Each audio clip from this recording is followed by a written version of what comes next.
What is up, everybody? Welcome in, welcome in. How are we doing? Hello, hello, welcome. We're here for the next part of our hardcore Deathless Nuzlocke Gauntlet of every single Pokemon game in the franchise. What up, Jackson, Yoda, recovering, Duck Cube, Chinikage, Darth Nader, how we doing? How are we doing? How we doing?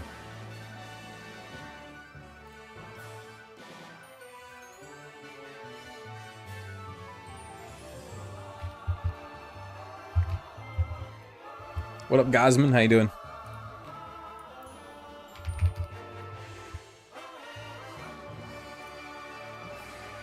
Umbreon, what up, the boss? Dragon Reaper, how you doing? How you doing? Welcome, welcome, welcome.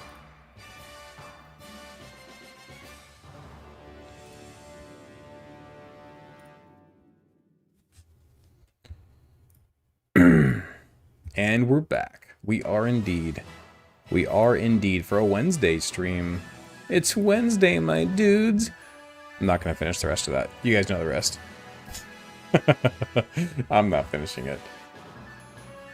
What is up, everybody? Yo, Jackson with the direct dono. Thank you, dude. I appreciate you.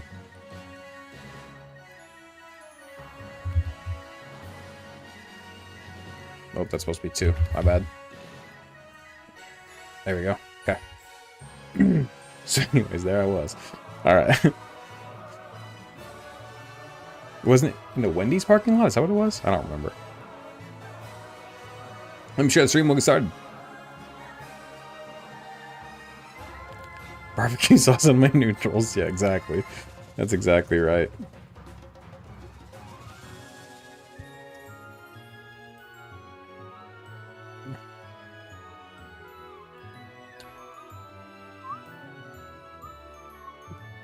Wednesday stream for Red in this economy? Yep, that is correct. That is correct. We are indeed doing a Wednesday stream. It's Wednesday, my dudes. You see the little gif pertaining to Hudson and Kirk? I did not know. I did not.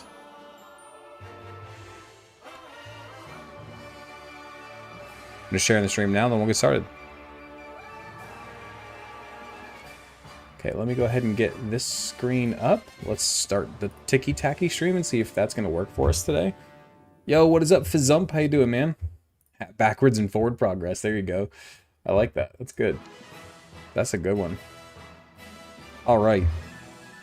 Let's do it. Cool. Let's go. Controller's working. First try this time. That's good. What up, Dr. Different? How you doing? Controller's not working first time. Hold on. There we go. There we go.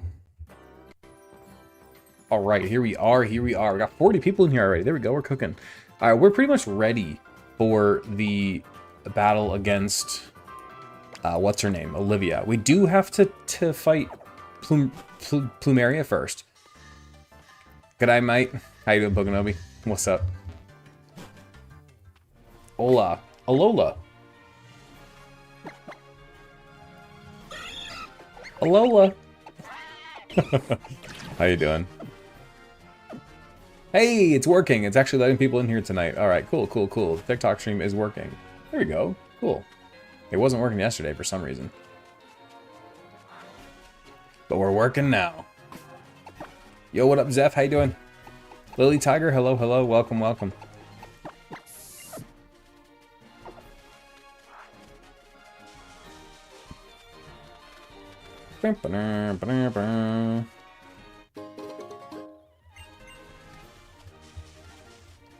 Okay, now I think right over here. So Akala Outskirts, did we get our encounter over on Akala Outskirts? Yeah, we got nose pass. Yep.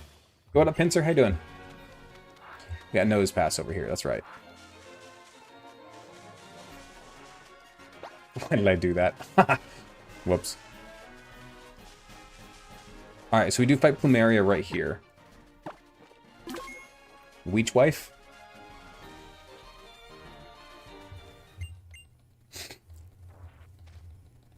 We're hopping right back in. You got bad news for me. That's unfortunate. What's the bad news? Is it my mic being screwed up on TikTok still? Yeah, I know. I haven't had time to fix it. I apologize. I don't know. I still don't know what the problem is. I've tried. Happy hump day. What up, what up? What's your favorite yapper? What up, Searings? How you doing? Bop. Hey, Zeus with the heart me. Thank you, man. Appreciate you.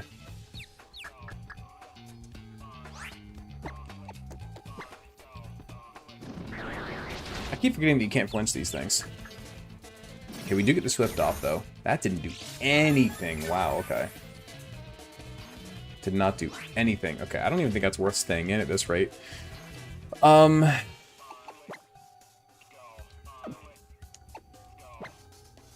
have a great move. Why didn't Fake Out work? Because it has inner focus, so it can't be flinched. Cannot be flinched. Inner focus. Ooh, big dodge. Alright, let's see how much Scald does. Dude, these confused rays, man. I did not prepare for Plumeria at all. Obviously, my team is just hyper-focused on Olivia. So my team is not prepared for her. Although I didn't bring a Wishy-Washy. That was certainly a choice. I should probably bring the Wishy-Washy. I should probably bring Wishy-Washy, huh? Yeah, let's go back and get Wishy-Washy. That wasn't very smart. Wishy-Washy's been pretty goated the last few times we've used it. In this battle specifically.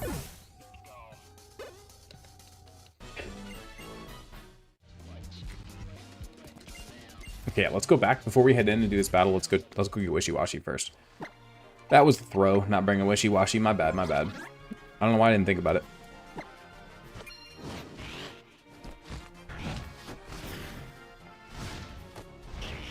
You're being very wishy-washy about bringing your wishy-washy? True. Hey, what up, Mike? How you doing, man? I'm Brown with the throw beard guy already. I'm not throwing. I remembered before the fights. That doesn't count. Doesn't count. I remembered. The trash emote? What are you throwing trash for? What are you throwing trash for? Let's get Wishy-Washy instead of... I'd say instead of Mudbray, right? Is it fighting or ground that resists rock? For some reason, I can never remember if rock's resistance is. Does Machop resist rock? Machop does resist rock. Okay, so it's Mudbray that does not. Got it. Got it. So we'll drop Mudbray.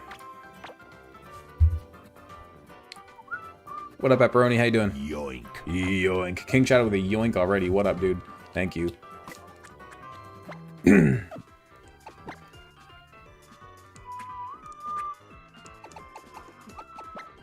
I think we're gonna go leftovers on Wishy-Washy. Wait, why do I have Tentacool? Ground resists rock too, right? Does it? Dude, I can never remember. For some reason, rock's resistances, I can never remember. I don't know why. I don't know why I can never remember that one. That's like the one type I can't remember. Ground and fighting both resist rock? Fair enough. Yeah, see, I couldn't have told you that. Could not have told you that off the top of my head. For some reason, I just can't remember that. I don't know why. I don't know why.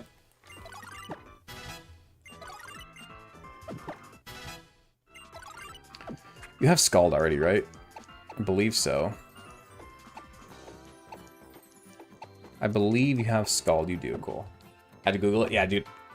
Oddly, rock doesn't resist rock. Right, which is strange. That's what I'm saying. Dude, I can never remember rock's resistances for some reason. I can never remember it. I don't know why. Just one of those things. Just one of those things. Hello from the subway. What up, Rins? Ooh, almost got me. Maybe that's why, Boy Mundane, maybe that's why, because of all the rocks in Gen 1 were rock and ground. What is a Yoink sprite? Did you make it? No, it's from Halo. It's from Halo. Halo Reach, I believe. Or Halo 4. It might have been Halo 4, actually. I don't remember. I know that Halo Reach is the one that came up with Yoink, but I think that it was in Halo 4. I think that's where I got the image, was from Halo 4. I didn't even put the right Pokemon back out front. Oh my god, I'm throwing nonstop. Tell me I can say no. Tell me I can say no to this battle, because I didn't bring the right Pokemon up front. Sorry guys, I'm all flustered tonight. What up, William? How you doing?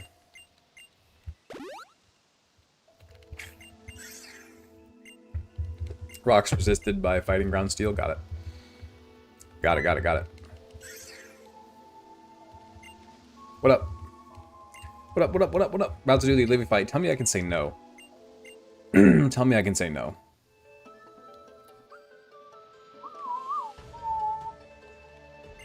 Come on, tell me to say no. Ha! Not yet.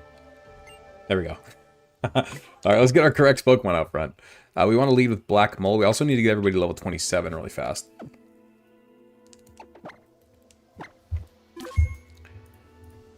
Pokemon Sun Walk. Let me get her team up. I said I was ready to do this battle when stream started. Apparently, I lied to you guys. Apparently. Olivia is indeed level 27.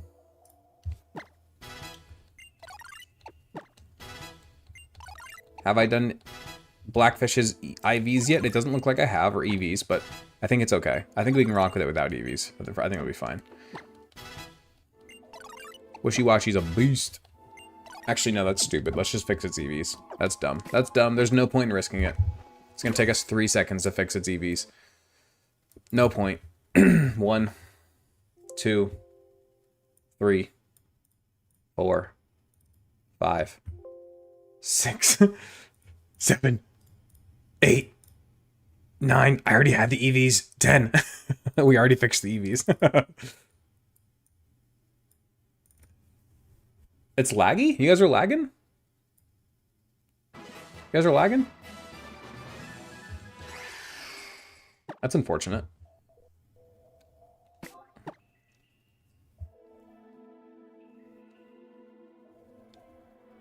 What up, Sword Sweeping? Alright, we're ready for this battle. Let's do it. Let's do this battle. Let's do it, let's do it, let's do it.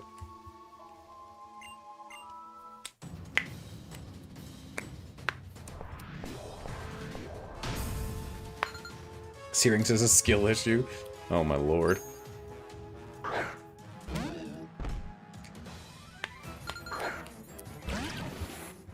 Alright, here we go. We lead off with our Alolan trio because this bad boy has Sturdy, and he has a rock move and then 2 electric moves, so we just wall it completely. There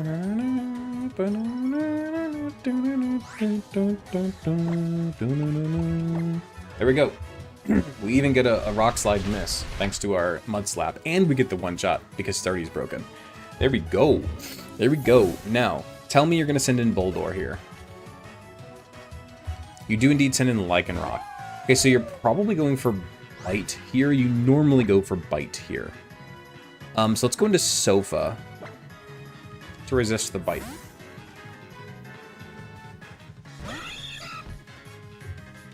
It is indeed Bite. Perfect.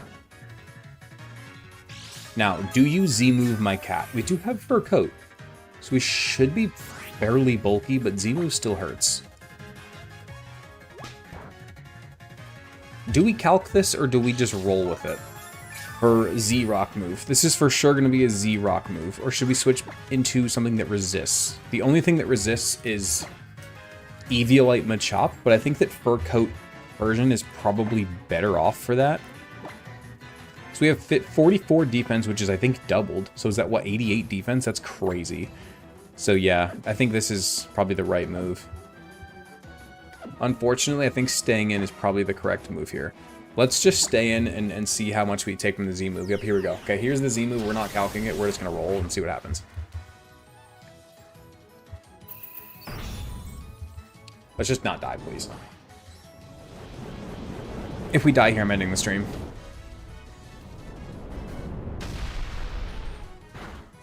Okay. There we go. Been killing me. What song do you use in your executor in the video? I have no idea. I'd have to go back and listen to it. They're all from Poke Lo-Fi and Chill from Mickle Chops. But I couldn't tell you which one it is. Could not tell you. Okay, so now this is just going to be rock throws here. So I think we can go to our Eviolite Machop and we should be okay. Should be. Why does her Lycanroc have Rock Throw, but her Boldore has Rock Blast and her Nosepass has Rock Slide? Why does her Ace have the worst rock move? Doesn't make any sense. Eviolite Macho.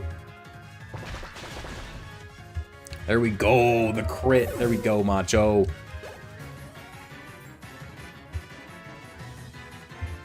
Okay, Boldore comes out. We do indeed outspeed, but it does have Sturdy. Let's just click Brick Break. Do Z moves scale with BP like max moves? That could be why. They do, yeah, they do. But still, why not give it Rock Slide? If her Nose Pass has Rock Slide, it makes no sense. Rock Throw is like the best rock move? That's not even close to true. Rock Tomb is purely an upgrade from Rock Throw, and then Rock Slide is better in my opinion. You get flinch, you get more damage, same accuracy, I believe. I completely disagree that Rock Throw is the best move. Completely disagree. But we really should teach this Bayleaf and Grass Knot, huh? It's just going to do more, on average, per battle than Razor Leaf. I know Razor Leaf is solid, but it's weird, like, this thing just doesn't get, like, any... Like, Bayleaf doesn't get, like, any good grass moves. It's kind of crazy. Even this Leech Seed is, like, a special move from being an island skin. Otherwise, Bayleaf's move pool is kind of trash, I'm not going to lie. Unfortunately, because I love the Pokemon.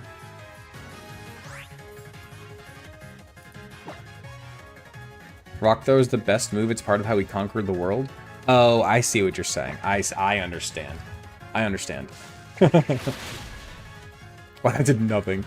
I think, remember reading that most trainer Pokemon only have the last 4 moves that it learns, but it's probably different for Kahuna. It's definitely different for Kahuna, for sure.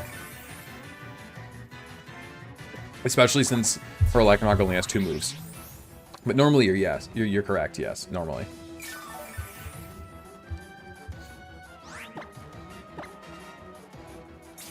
A super potion? Playoffs? We're talking about playoffs? I don't know why they made me think of that. My lord, this take forever. Okay, we're speeding back up, sorry.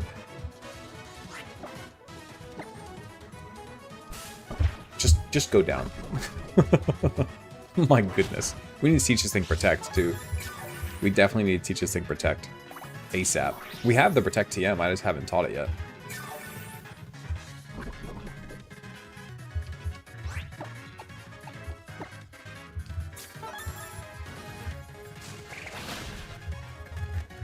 Okay, there we go.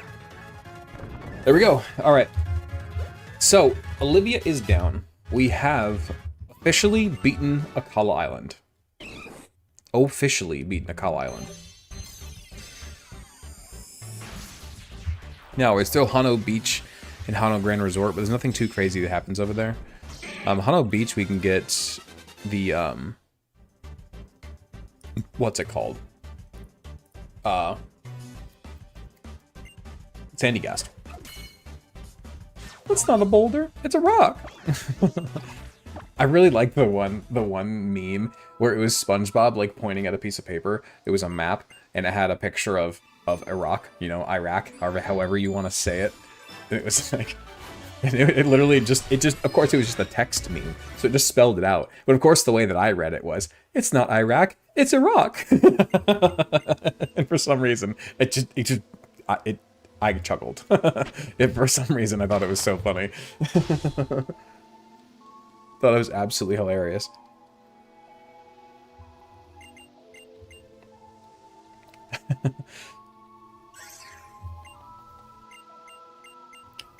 Okay, little Nebby. That's a big brain meme, right? I'm telling you. I'm telling you, man. Such a good meme. Such a good meme.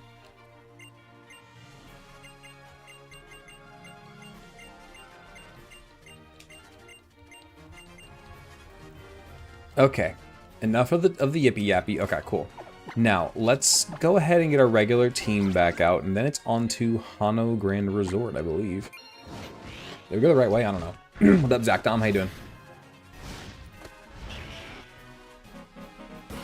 Yo, Omega just raided with how many people? With 153. Yo, let's mute our game and vibe out to some Ludicolo music. Welcome in, everybody, the Omega Raiders. Man, it's been a long time since we've had you guys in here. Welcome back, welcome back. We are here with our hardcore Deathless Nuzlocke Gauntlet, as I'm sure some of you have probably seen before. We're doing pretty well so far. We are in Moon. We've only lost once in Moon. Our first and only loss in Moon was all the way in the Elite Four. It was really brutal, dude. We made it all the way to the Elite Four and we lost on the first battle in our first attempt of Moon. So that sucked. Other than that, though, it's been a pretty good run. It's been a pretty good run. It's been a fun one. So welcome in, guys. Welcome, welcome, welcome. How you doing, Omega? I don't know if I've seen your chat yet, but if you got to run, I get it. But hope you had a good stream. Welcome, welcome, welcome. We do indeed have a run going. We do indeed. We're going to go ahead towards Hano Grand Resort right now. We're going to go ahead and get ourselves a Sandy Gas, and then we're going to be heading towards Aether Paradise. Because we literally just beat Olivia. You guys just beat the Grand Trial versus Olivia. Literally, like, by a minute. You just missed the Olivia battle. Just barely. Did we go? Where do we go? I think we go...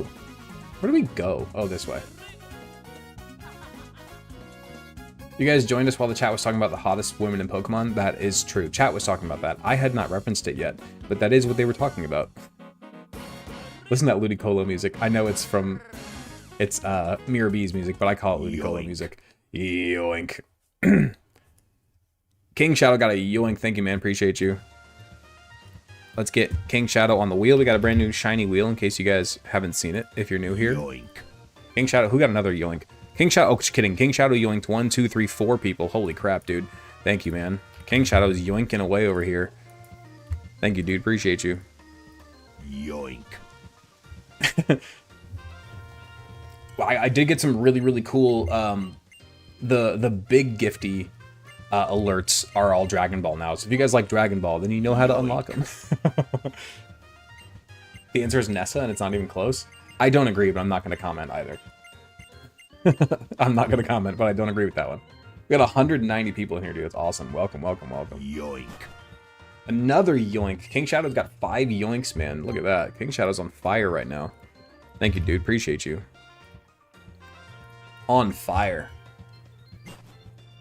If you guys want a sub, apparently just talk and King Shadow will give you one. Yoink. King Shadow with another yoink. Brother, how many am I going to put on here? Oh my god. King Shadow with another yoink. Killing it. Absolutely killing, man. Thank you so much for the snipes, dude. Yoink. Another one. Another one. Another one. King Shadow with another one, dude. Holy crap, man.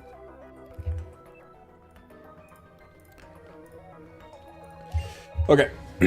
Yo, Gosman with 5 subs. Special beam cannon. Oh, I covered it. I covered it. I covered it. I'm sorry. There. We got a special beam cannon because Gosman dropped a 5 bomb. Gosman, thank you so much for the 5 subs, man. I really, really appreciate you. We got to be getting the hype train going. Yep, there's the hype train. King Shadow gifted another one. You guys are absolutely on fire right now. Thank you guys so much. Incredibly, incredibly kind of you guys. Welcome in. Hello to all the raiders, of course. Welcome in. If you have any questions about the challenge, you can drop !challenge, or you can ask me, and I'll answer your question. Yoink. Welcome in, welcome in. King Shadow with another gifty, dude. Holy crap, you guys are blowing it up. My goodness. Blowing it up. Yoink. Oh yeah, another thing, as Weary is saying, whoever puts us over the 55 subs for the night gold that you see on the bottom gets to steal a shiny. You get to steal an existing Pokemon that we have, turn it shiny, and steal its nickname. Just so you know. If you want a shiny, that's how you do it, as Weary is saying. We already have one. We have a shiny Bayleaf.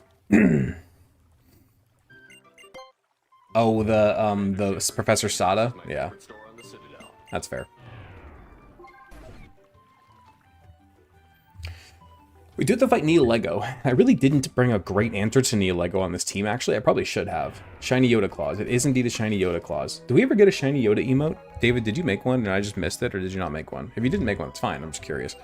Because if I missed it, I apologize.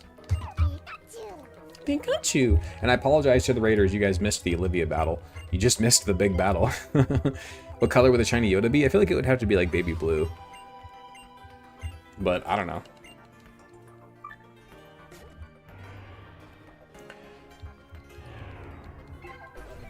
Jim, redeem the name. Got it. Got it, got it, got it. There is a free way to get your name on the wheel, as Jim just showed you guys. There you go. You're like the history teacher from Scarlet Violet. I will say this. I've played through Scarlet and Violet, I think 3 times, and I've never once gone to class. Never once have I done any of the classes. I don't see the point of it, if I'm being completely honest. Like, there's no, like, good rewards to it, I don't believe. I think late game you can get some, like, if you do, like, all of them, you get something, but I don't remember what. It didn't seem like it was all that worth it to me. Okay. Who do we want to lead with here? I think maybe our cow with with Bulldoze. Do we have the Bulldoze TM yet? I don't know if we do. We don't have Volt Switch yet, which is unfortunate. Do we have the Bulldoze TM? We need Protect on you. Have a great stream. Thanks, Pepperoni. Appreciate you. Yoink. King Chad with another yoink. Thank you, man. I don't care if there's a joystick. That's a crazy thing to say, dude. Oh my lord. Okay. At my own expense, Metagross is coming up for you shiny snipers. That it is. That it is. We don't have the Bulldoze TM yet. Crap. Okay, so this fight against the guys might be a little bit of a problem, unfortunately. You were in the shower. Did we get raided? We did indeed get raided. Yeah, Omega raided us. Yeah. Omega did indeed raid us. The goat. The goat himself. I think we're just going to stay with our starter and just click Water EMZ and hope that we outspeed. Which I don't know if we do, but that's going to be the plan. That's going to be the plan. We do have Doug Trio, but he's in the box currently. It does indeed wall Neo Lego, yeah. Yeah, we have plenty of options in our box. We just didn't bring them for some reason. For some reason.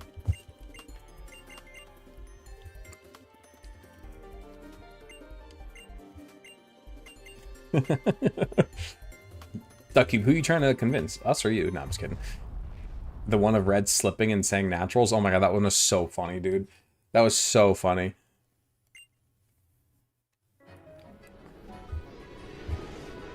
Look at that ultra wormhole. And the weird octopus monster that comes out.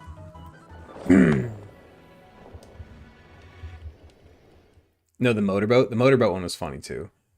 Oh, I think I was talking about ice cream too. That's the funniest part. I was like, this is the best ice cream I've ever had. That's hilarious.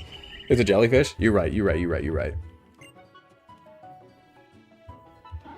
Lucamine? Nah.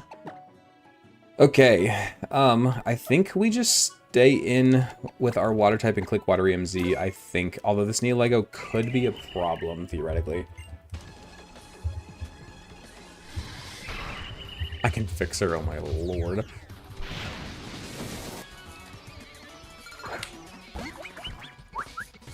We get Pope Izzy. Yo, Gary! My bomb! Yo, Gary just dropped a freaking 10 bomb. Everybody, please, big claps in chat for Gary.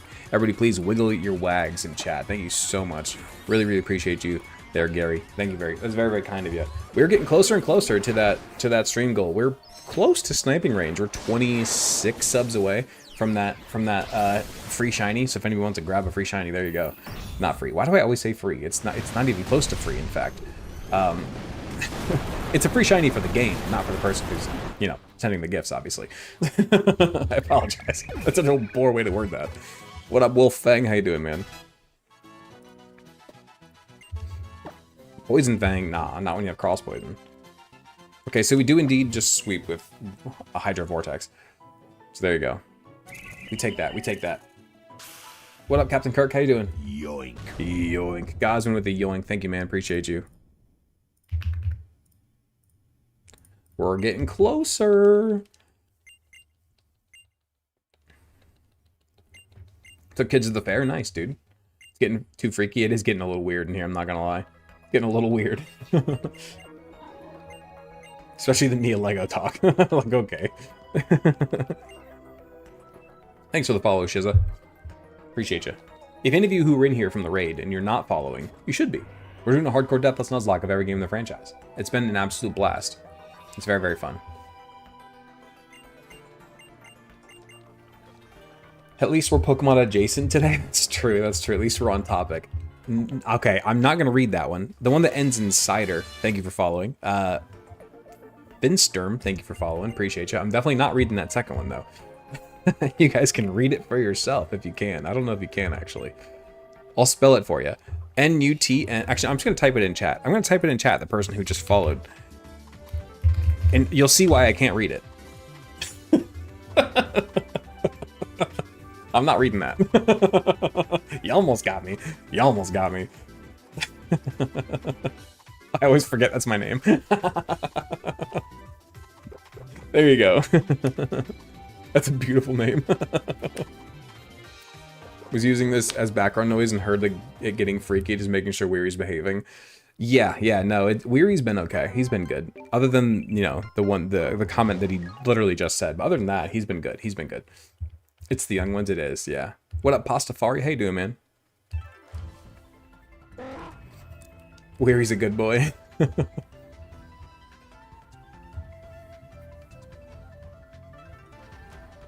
Scott here, what's going on? Well, we got raided by Omega. We beat the Olivia trial and we beat Neolego. So now we are on...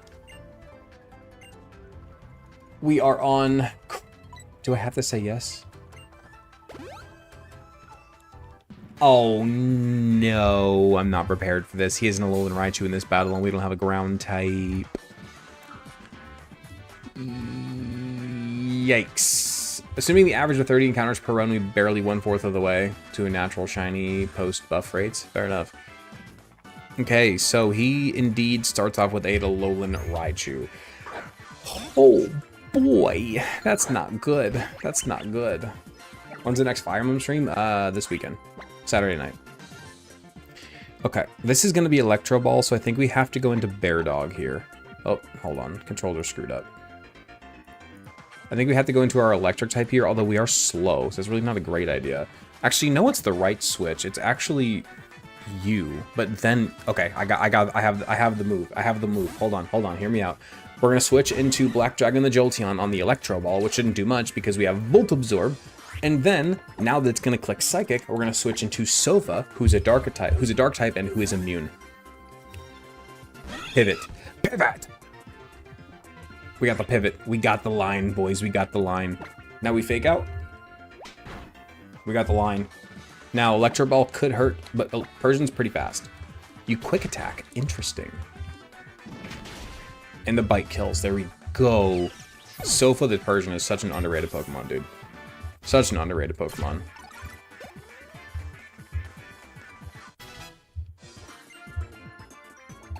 No, we do not want Sing. We get Bear Dog. Get our lefties recovery. Now, Leafeon comes out. Do we even bother switching? It has Giga Drain and Quick Attack. Do we just click Swift? Leafeon's special defense is pretty bad. I think we just click Swift. Maybe not. Oh my lord. Oh, definitely not. Okay. Never mind. Never mind. Never mind. Do we have a good switch for Leafeon? We do. We have Crobat. We do.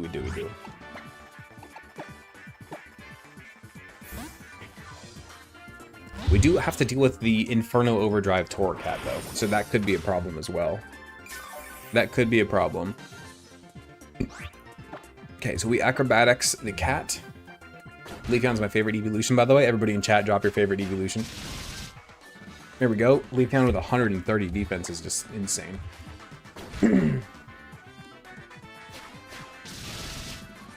Should have been called Gladion. Base 65 special defense, by the way. I think it has decent HP, though. Espeon, Leafeon, those are my two favorites. Those are the first two picks. Look at that. Okay, now, this is most likely going to be a Inferno Overdrive. Do we have a thick, fat Miltank? We do have a thick, fat Miltank.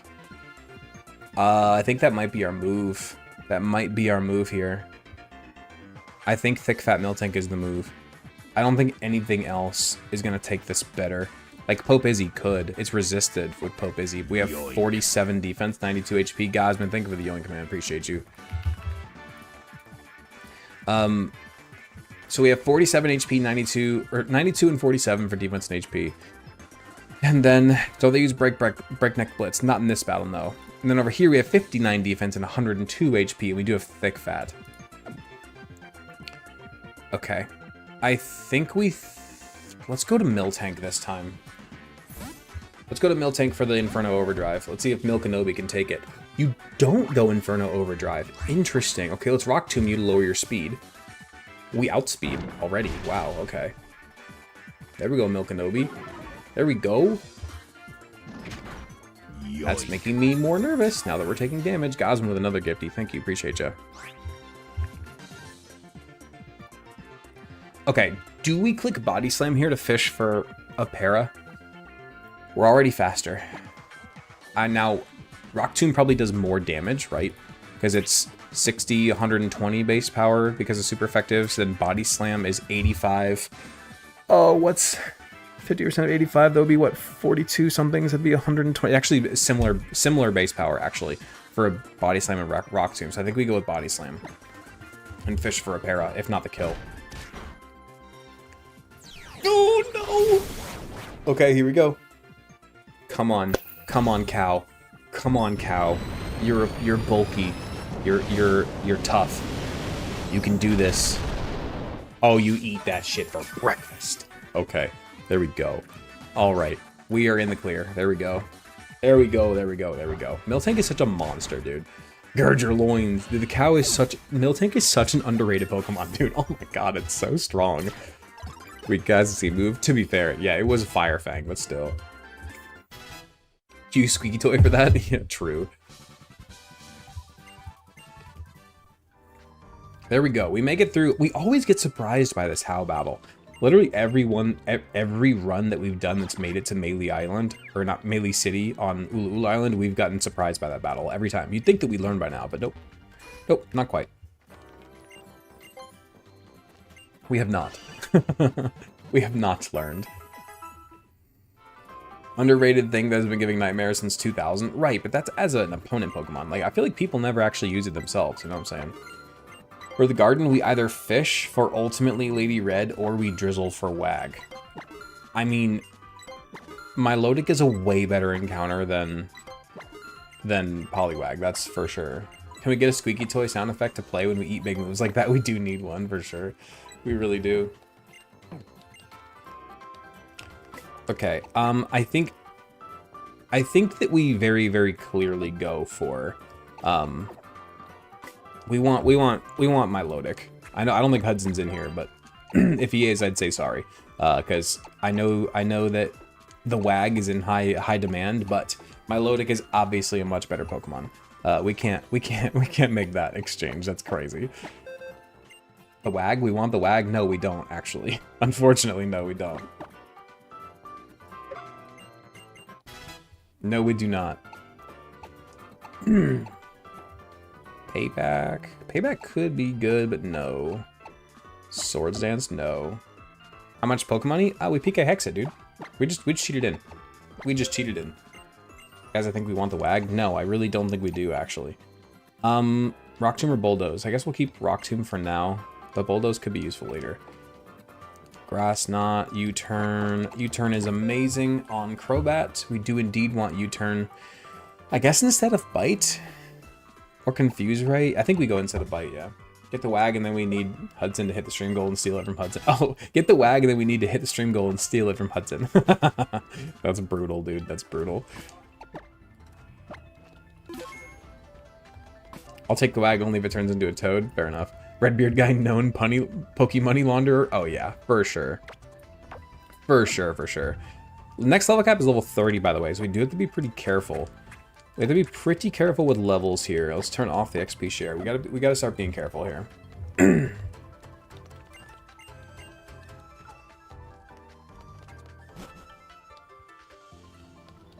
So who are we fishing for right now to try to guarantee Milotic later?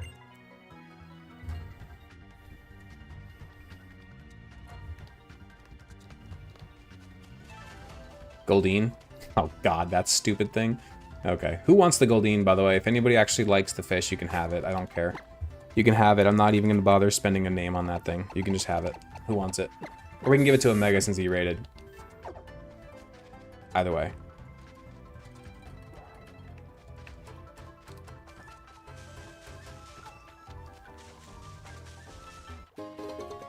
We'll never take the Wag. Hudson's a dangerous man. No name, I'll take the dumb fish. Alright, you got it. Umbreon can get the fish. What do you want it to be called? What do you want it to be called? Nah, it'll be Umbreon. That's fine. Ooh, a regular Persian. That's a nice sight in this game.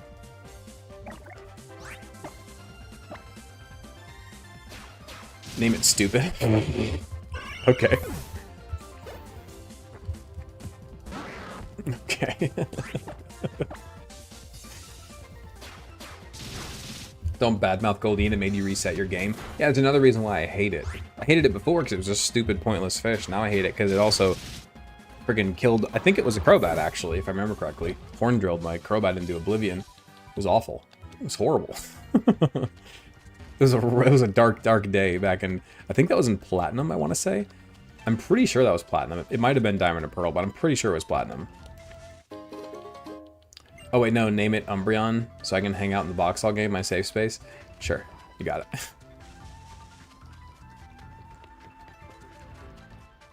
If I can find the place to fish, okay, here we go.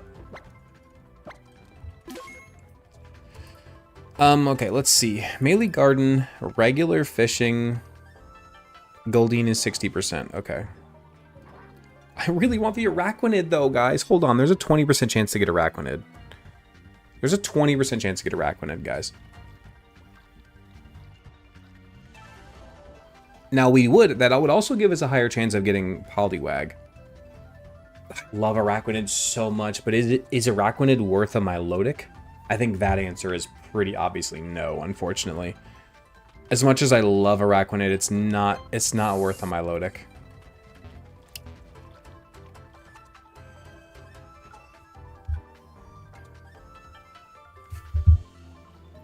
Yeah, I think we stick with the Milotic.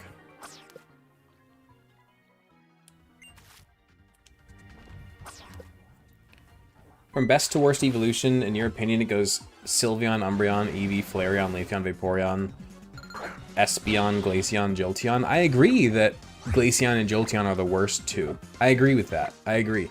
I think those, I agree. In terms of design, those are the worst two evolutions. But I don't, Espeon being third worst. But Espeon, Flareon, sorry. Espeon, Leafeon, Flareon, those last next four is crazy to me. That's crazy. For me, in my opinion, in design for evolutions, it's a Leafeon, Espeon, probably Umbreon, Vaporeon, Sylveon, Flareon, Jolteon, Glaceon. Or maybe Glaceon, Jolteon. I think Jolteon's probably the worst in terms of design. It's a beast in battle. It's an absolute beast in battle. I'm using one on my team right now. It's a monster in battle. We love that thing. I love Jolteon in battle, but I do not like its design at all. At all. It's such a bad design, dude. Look at this. Look at him. Look at this stupid thing. It's such a monster, but it's just look at how spiky it is. It looks so bad. It's so spiky. It does not look good. It does not look good.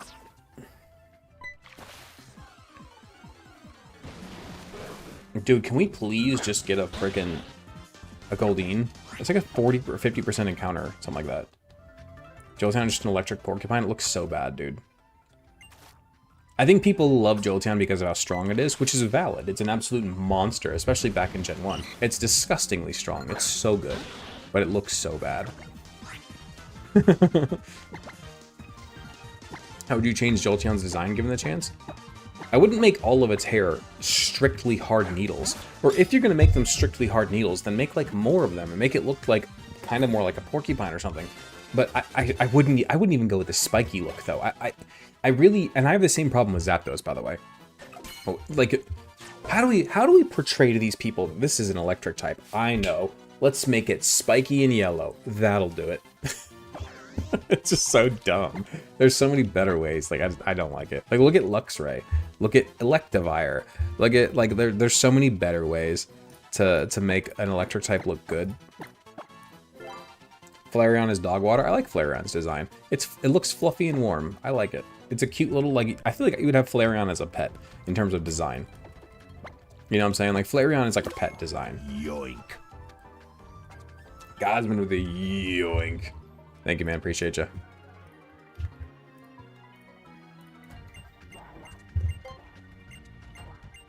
Cape and Route 11 are open. Got it.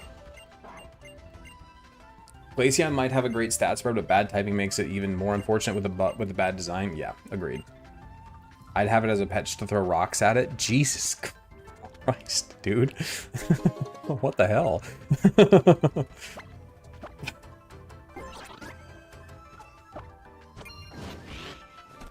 That's awful, Light. I'm sorry, man.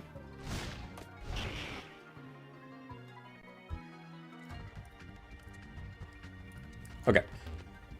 The Flareon art from the original TCG was beautiful. It was. It really was.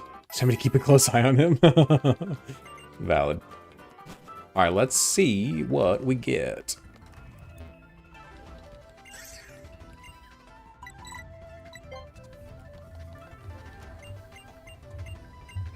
I like my little kitty evolutions to look like soft, huggable kitties and not a stupid spiky thing like Jolteon. Leafeon's the best. I think Leafeon, in my opinion, has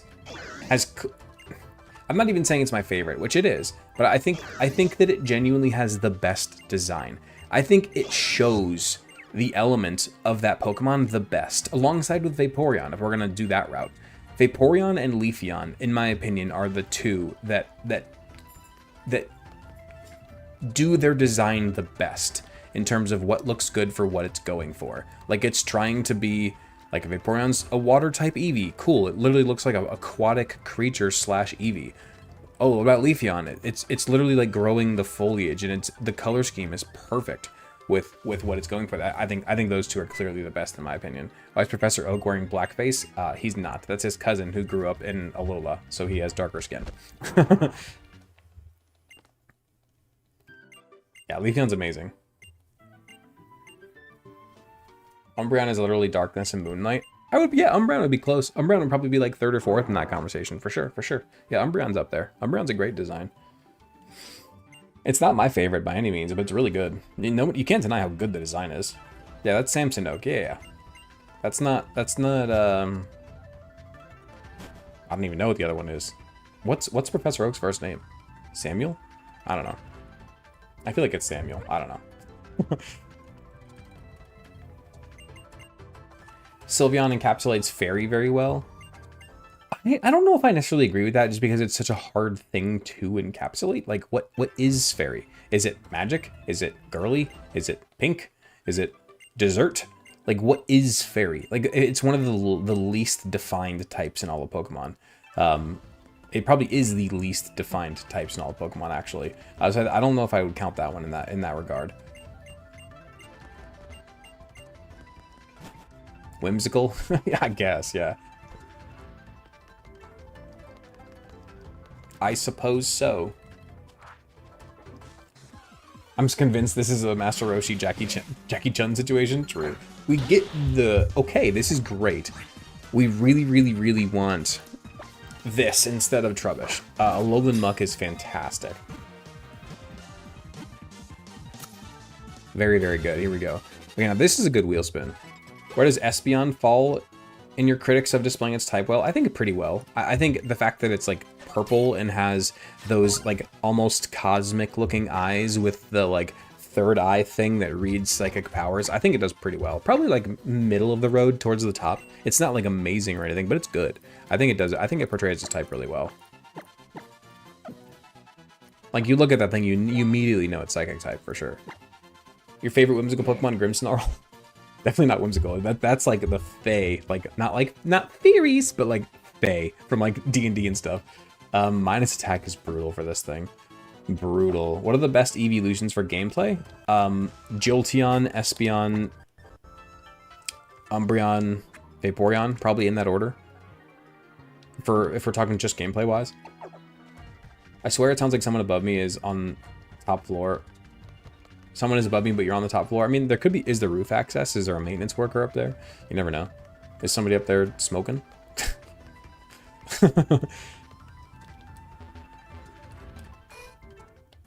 Fae from, like, actual myth? Yeah. Yeah. Like, Grimmsnarl... I think that more fairy types should be like Grimmsnarl, and they don't necessarily need to have the dark type slapped onto them, too. Although, Dark Fairy makes perfect sense. Like, if you're looking at fairies, like the fae from like D&D and fantasy and stuff, having it be Dark Fairy makes perfect sense, because most of them, if they're not necessarily inherently evil, they're at least like tricksters. Like they're tricky, you know, like they're so Dark Fairy makes perfect sense for that type of design, but I think we need more of them, because that's a huge portion of like the fairy type of inspirations, and they barely scratch the surface in terms of all that they could do with that typing. You know, they don't all have to be pink little cupcakes, you know, like that. You can go dark or fairy. I think it's a really good idea.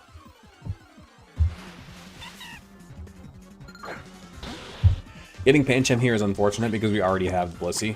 so we can't do the in-game trade for Blissey, obviously. So getting Pancham here kind of sucks because the Pokemon sucks. Give us a leprechaun-looking mod? Yeah, like something like that. Something along those lines. There's so much they can do with it. You know, I'm not saying Sylveon's a bad design. And to be fair, I'm not saying that I dislike the pink fairies. Some of them look really good. Like, Sylveon looks great. Tinkaton looks great. Like, there's a lot of, like, the pink fairies that look good, but not all fairies have to be pink. You know, it's okay. You can do masculine fairies. Maybe not necessarily masculine, but they don't have to be overtly feminine either. You know what I'm saying? They don't have to be punch you in the face with glitter type of girly. Like, they can be other stuff too. It's okay.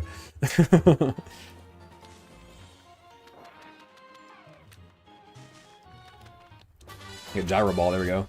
A luck-based Pokemon that's Fairy Steel would go hard. Yeah, that'd be cool, for sure.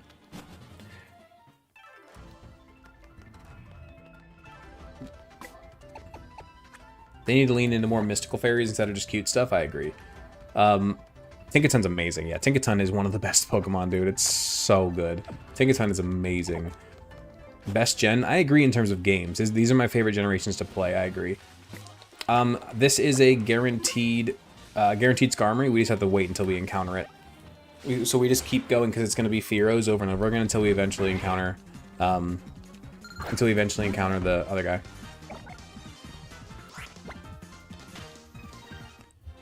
The Alola Island Guardians are awesome representations of fairies. That's a really good point. I agree. That's a very, very good point. Oh, David, did you ever see when I called you out in the Gen 9 tier list video? Yoink. Did you see what I asked? If not, I have a very specific request for you. A very specific request for you. Thank you for the yoink, Mike. I appreciate you, dude. Thank you. Thank you so much.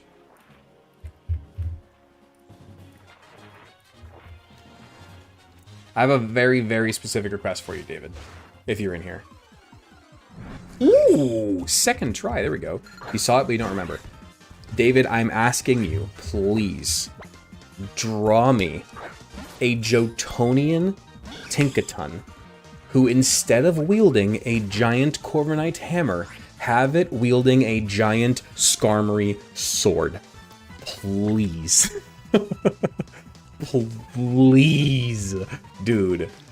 Please draw me a Jotonian Tinkaton with a giant Skarmory sword. Oh my god, please. It would be so good, dude. Dude, like that. I will make a video of it. Can somebody clip this for me, please? Somebody clip that moment where I was just asking David to draw that, and then whenever he does draw it, I'll try to make a video of showing the reveal. Please, please, somebody clip that moment, so I can reference that later whenever he does draw it, so I can show off his drawing. Wouldn't Lance or Spear work better, more versatility? Well, sure, but look at Skarmory's wings. It's literally swords. Like, no, Skarmory doesn't have a sword, but Corviknight doesn't have a hammer. Corviknight doesn't have a hammer. The Tinkaton is making weapons out of these Pokemon's parts. You know what I'm saying? You know what I'm saying? Tink with a Skarmory sword? Who let him cook? By damn kitchen. That's what I'm saying, dude. I've had this idea since I first saw Tinkaton, and I will keep banging this drum. And now I know a talented artist who can do it. Please, please, David. I'll record the drawing process as well. It could go into the background. Yeah, dude, please, please, please do.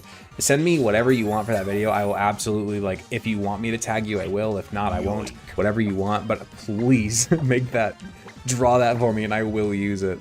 I will make a video of that. Yo, you might have to remind me, but I will do it, because that's so good. Gosman with the gifty. Thank you, man. Appreciate you. That will be such a cool video. That's one of those clips that I would not be shocked if it completely blew up. I would not be shocked if that clip completely blew up. Which you will obviously get full credit for the art.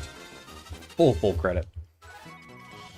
If you have like a signature that you put on your art, make sure you do so people don't just steal it. Like a watermark style signature. Would I miss more David content? Yeah. I asked him to draw me a Jotonian Tinkaton with a Skarmory sword instead of a Corviknight hammer. What will we... No. Would Tink keep Fairy Steel? Yeah, because it's still stealing the fairy type. Or it's still stealing this... tongue twister. It's still stealing the steel type components, you know. Yo, Weary gets the Skarmory. Look at that. Weary Bird. Weary Bird, look at you. Minus defense plus special attack? Brother. That's terrible. I mean, thankfully, like, Skarmory's physical defense is good enough where it really doesn't matter if you have minus speed, if you have minus defense. Like, it has 140 base defense. You'll be fine with the minus defense nature, but still, that still sucks, though. It's still not a good thing, obviously. The trash emote? Nah, it's still not trash. Wait, name it Armor Guard? No, it would still be Tinkaton. Oh, you mean that. No, never mind. 5 S's in that sentence, by the way? Yeah, that was a lot. That was definitely tongue twister. Oh, you little...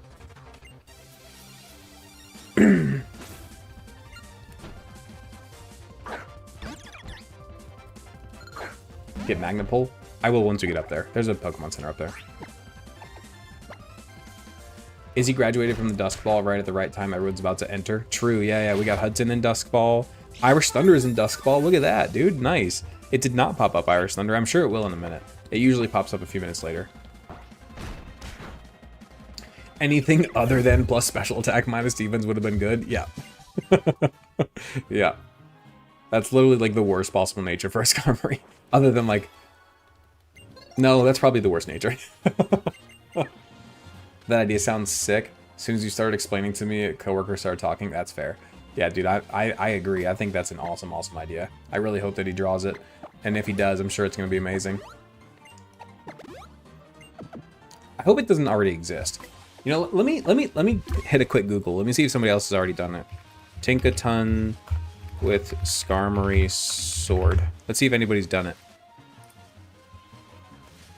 On a quick Google search, I see one. There is a giant sword wielding, but they just marketed it as a male Tinkaton. They didn't market it as a Skarmory one specifically. It's literally just a red Tinkaton with a sword. So it's really not all that different. So it looks like you're kind of in the clear. It looks like you might be the first artist, at least, to like post it widely. You know, some people have like slapped Aegislash on a Tinkaton, but nobody has really drawn. Somebody gave Zacian's sword to Tinkaton, but nobody has drawn us specifically of Skarmory one, which seems crazy to me because I feel like it makes perfect sense. Like, it makes perfect sense. Like, you have the Tinkaton who hunts this steel flying bird in this region. So if it went to this other region, it would most likely hunt that other steel flying bird. It's a perfect, like, it makes perfect sense. Like, it's not a stretch at all for regional variant. It makes perfect sense. No, I'm good, King Shadow. Yeah, I'm not seeing any lag on my side. It must be on yours. I'm not trying to be funny either. Like, I literally see 0% frames dropped. It looks perfectly healthy on my end.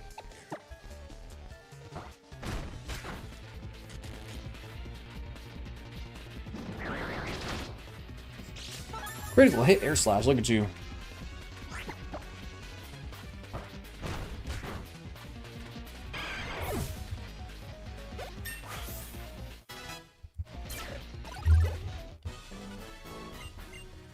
As soon as I saw it, I was sold. I heard the lore.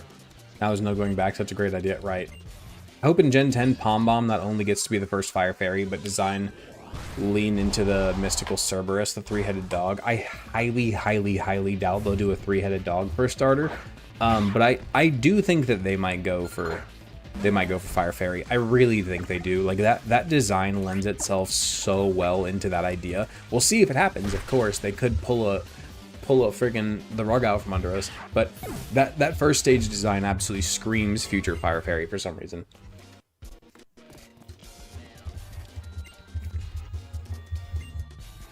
I think the entire internet is on your side with that one. Fire Fairy and it stands on 2 legs. Why would you do that? Why? Why would you do that?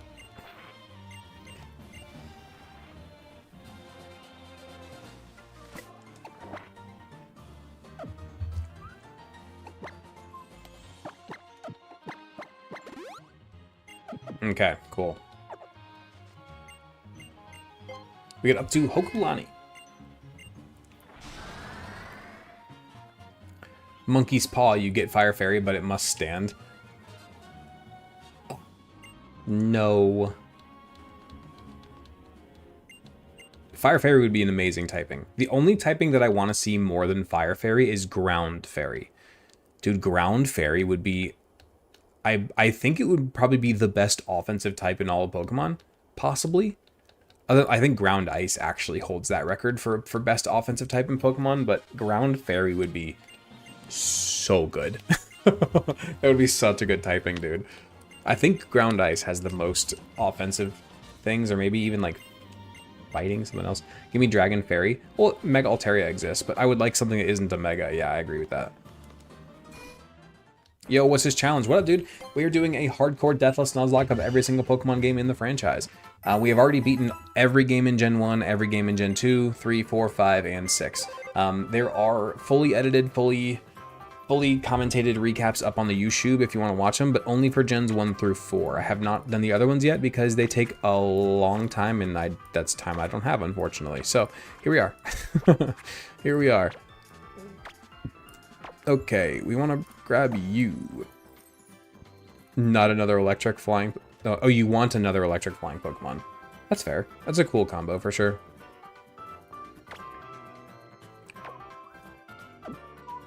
On our first attempt of Moon, we died in the Elite Four.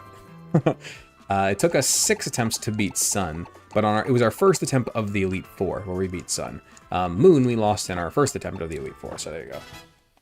Chat is 60% chance for Beldum once Nose has Magnapulse. Sweet.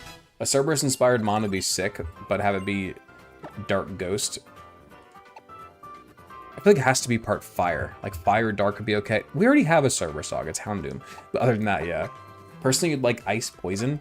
That would be such a... It would be a horrible typing in terms of battle. But it could be cool stylistically. I don't know what you would even do for Poison Ice. I know that, like, people have made like fake mons of Ice Poison, and some of them are cool, some of them are awful, but how high do you think Mudsdale will get rated as your favorite Pokemon?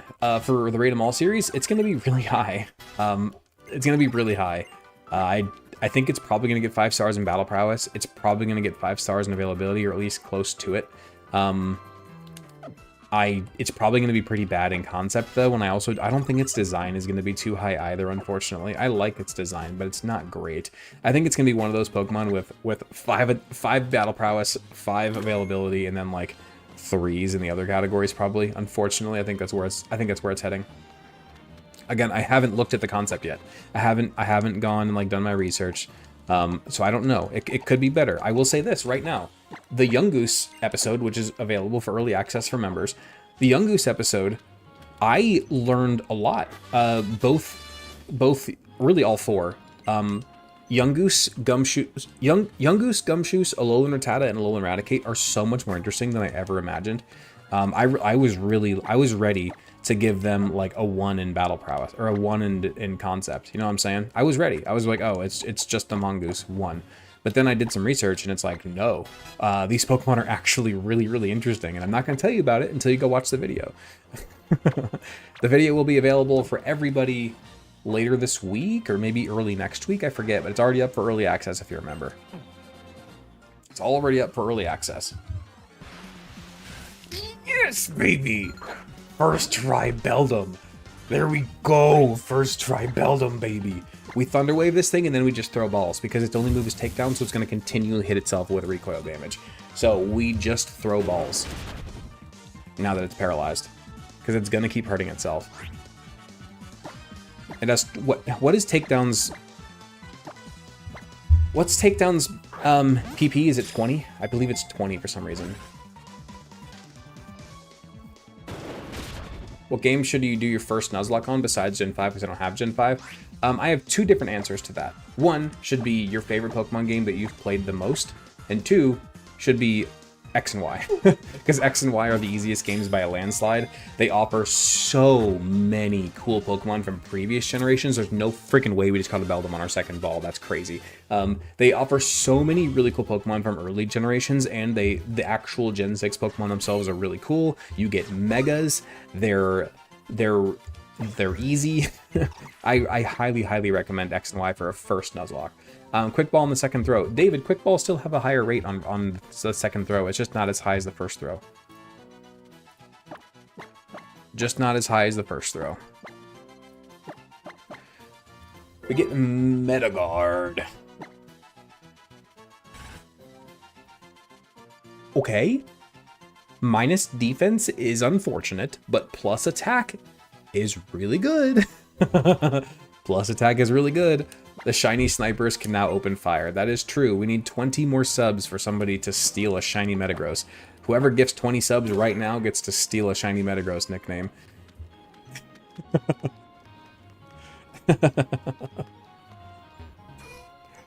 Bum, bum, bum. What up, Jamal? Thanks for following, man. Yoda Rule, are you ready? Sort out that meta and make Weary sad, right? Okay. That's awesome. I love that we just got that. We'll keep you in good, I guess. We'll put you over in goats for sure. Okay, who do you want to bring for this steel battle?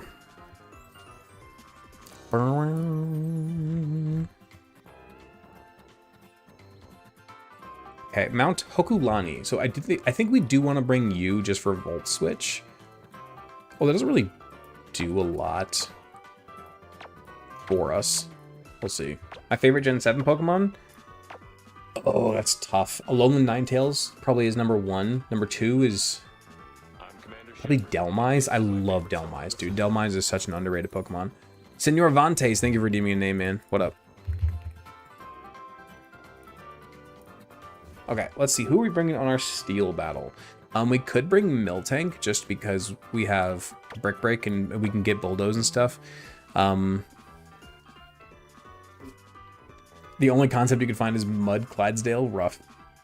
Rough. Okay.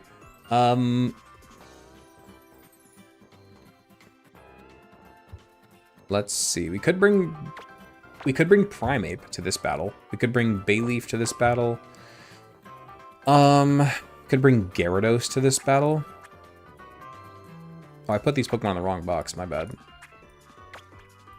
You guys don't deserve to be over there. My bad. My bad. Love Miltank, but why must it bounce so much? Dude, it's so bad.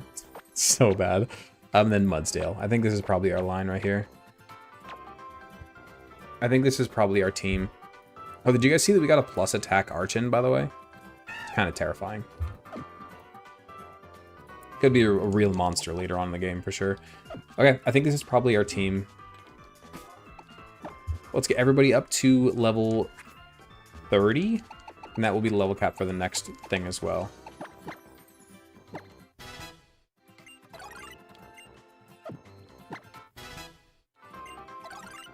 Your favorite 3 are Mudsdale, Lunala, and Marshadow, but you find Passimian so underrated. I agree about Passimian. Passimian, I completely agree. Passimian is awesome. I'm a big, big fan of Passimian.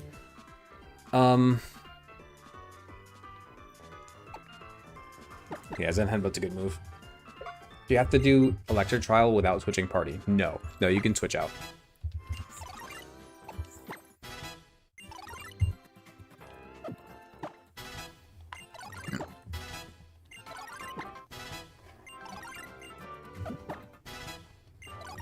Man, I haven't used the Primeape in-game since, gosh, what, probably Gen 1? Did we even use Mankey in Gen 1? I don't think we did, because I was too scared of its defenses. I don't know if we've ever used a Primeape in this game, actually. Those of you all you data divers, have we used the Primeape at all in any major battle? I don't think we have. I really don't think we have, actually. Yoink. Yoink. Gosman, thank you, man. We're now 19 names away. Let me check. I don't think we have. I really, really don't. Abe getting some playtime? Yeah, man. Abe's going to come to this battle for sure. Now, I don't know if it's actually going to hit the field or not, but it's coming to the battle for sure. Primeape is ass. Rough.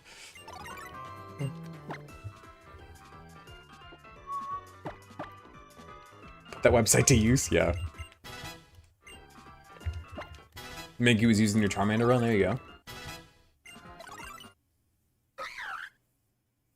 Data Divers, the poorly received prequel to Helldivers. I really wish that I had time to game back when Helldivers was in its prime, because it looked so much. It looked like it was so much fun, dude. Like, that game looked incredible. I just never had time to play when it was popping off. It looked like it was so much fun, though.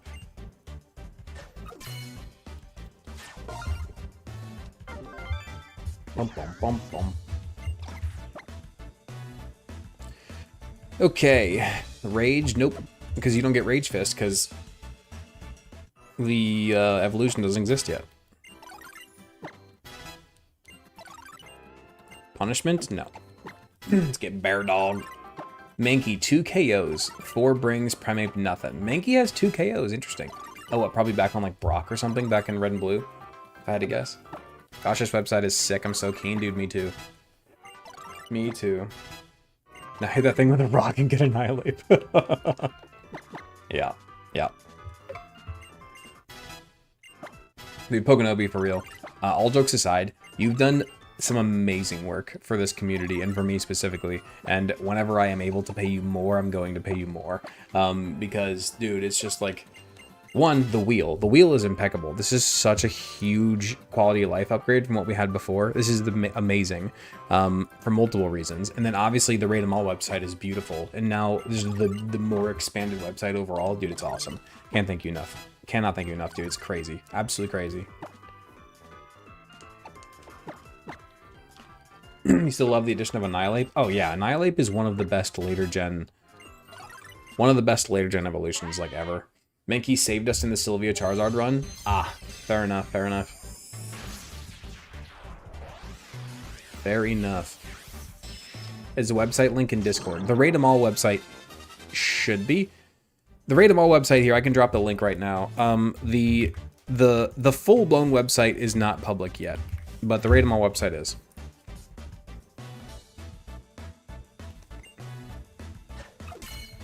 Absolutely bonkers, isn't it? I mixed 2 different British accents there. I apologize. I went from like posh to I don't know what the other one was, but I definitely mixed the 2.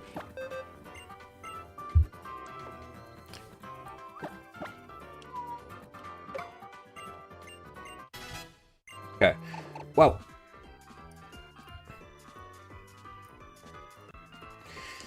Okay.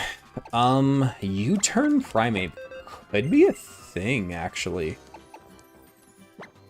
Cross Chop terrifies me.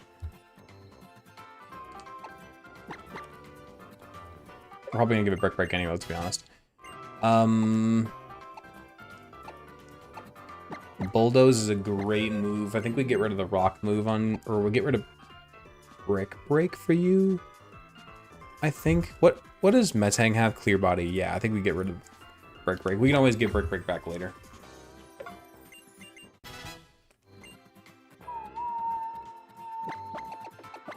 I feel the 1600s British coursing through me for some reason. I want to push native people. Oh my god, what?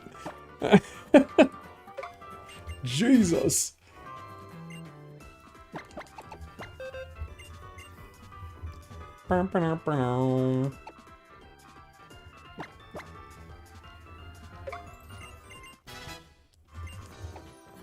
Okay, Primeape gets acrobatics? Oh, brother, why does Primeape get so many moves? This is 4 move syndrome right here, dude. I want to give him all of these moves. Oh my god, this thing gets some great moves, dude. Holy crap. Who knew that Primeape got such good moves in this game? Who knew, man?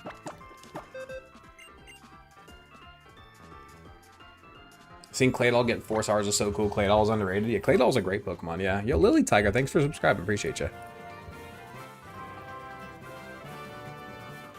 At Lily Tiger 986 became a member. We are, what is that? 18 subs away from the sub goal now. Ooh, we're getting close. Somebody's about to yoink that crap. Great moves, but still sucks. We'll see, we'll see. I've been saying Pig Monkey goes brrr. We'll see. We'll see if it actually does or not. Okay, let's get our ability capsule. You have stamina, you do. What does Primeape have? Anger Point? Anger Point could be crazy, actually. What have you missed so far? Quite a bit, actually. Quite a bit. You have Vital Spirit. Prevents sleep. I think Anger Point's probably better. On the off chance that we do get crit, Anger Point could be pretty scary.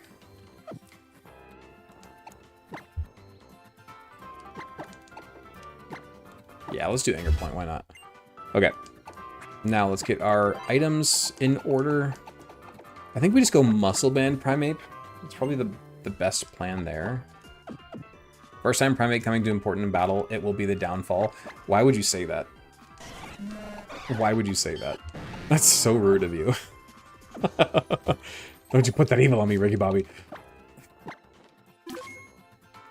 Alright, so Skarmory leads off.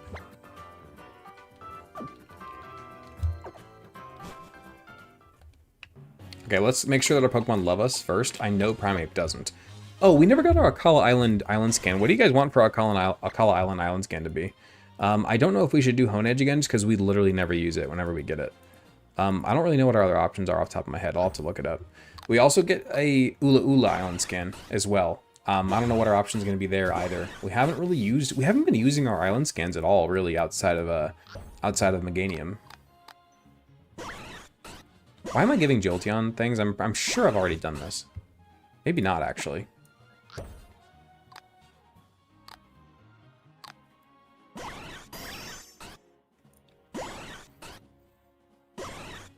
I guess not. Okay.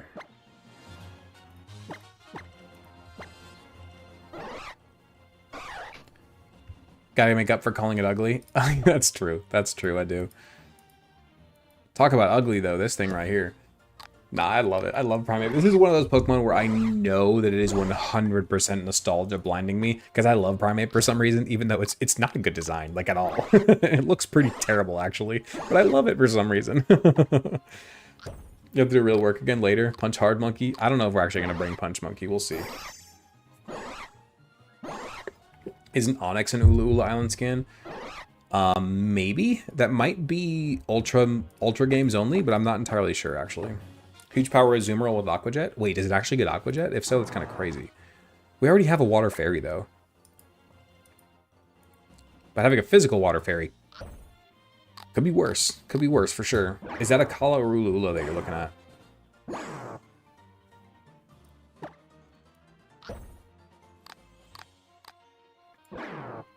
Wow. Wow. Wow.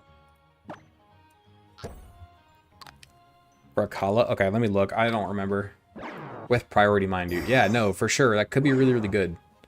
Will Charmander be available on any islands? In the Ultra games, I believe so, yes. I believe the Charmander is available in the Ultra games.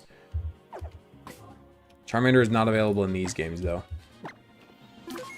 Okay, let's go ahead and look up our Pokemon Sun Island scan.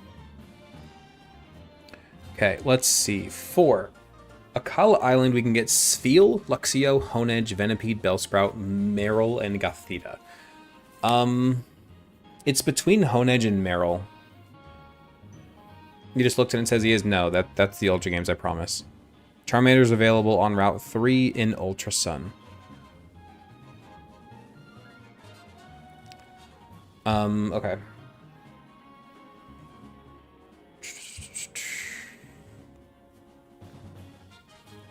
I think I honestly might go with the Marill. Guys, like I know that Honedge is a really, really good Pokemon, but we haven't used it. Like we've literally never brought it to a battle in this game. So do we just go Marill instead this time? What do you guys think? Again, a physical Water Fairy type with Aqua Jet and Huge Power. We can guarantee Huge Power because we have ability capsules.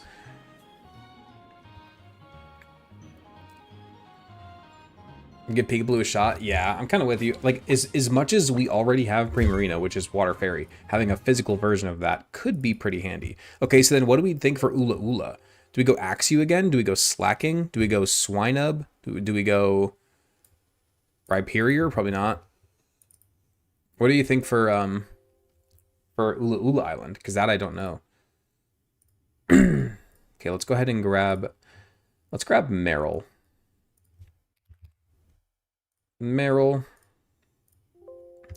gotta find where it is. Brooklet Hill, Sun and Moon, is that where it is? Yes, okay. Okay, let's go ahead and spin our little wheelie wheel.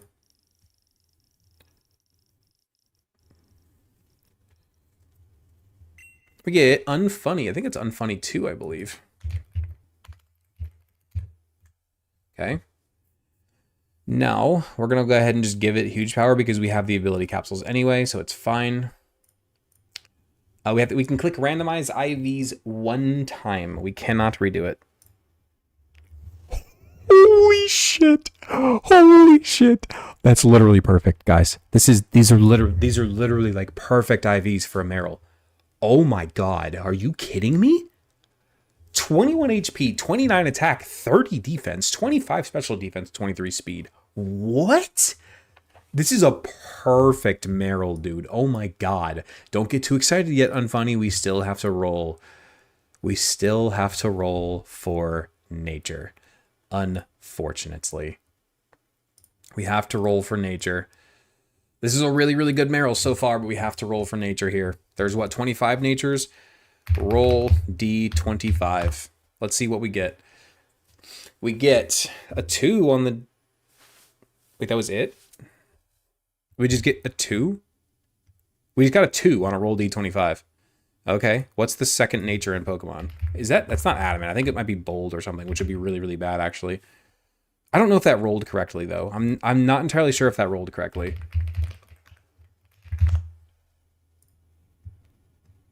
It's bashful. It's bashful. Now, adamant is the first. Adamant's the first nature. Bashful's the second, which is neutral. So we keep it neutral. So that's perfectly fine with me. Bashful is the second. There we go. Yo, we take that. That's really, really, really good. Let's check out Metagard. Okay. Okay. 1 defense IV with a minus defense nature is scary, but that's a really good... It's the 26 attack IV on a plus attack natured Metagross is going to hit like an absolute truck, brother. Holy crap. That's awesome. That's a good Meryl, though, for sure. All right, let's make sure we have our parties. We haven't had EVs on Jolteon this whole time. Yo, that's crazy. It's absolutely crazy. We're not going to max out speed on Jolteon. It's already faster than pretty much everything in this dex. Pretty bad Primate, but it does have plus speed, though, which is pretty cool.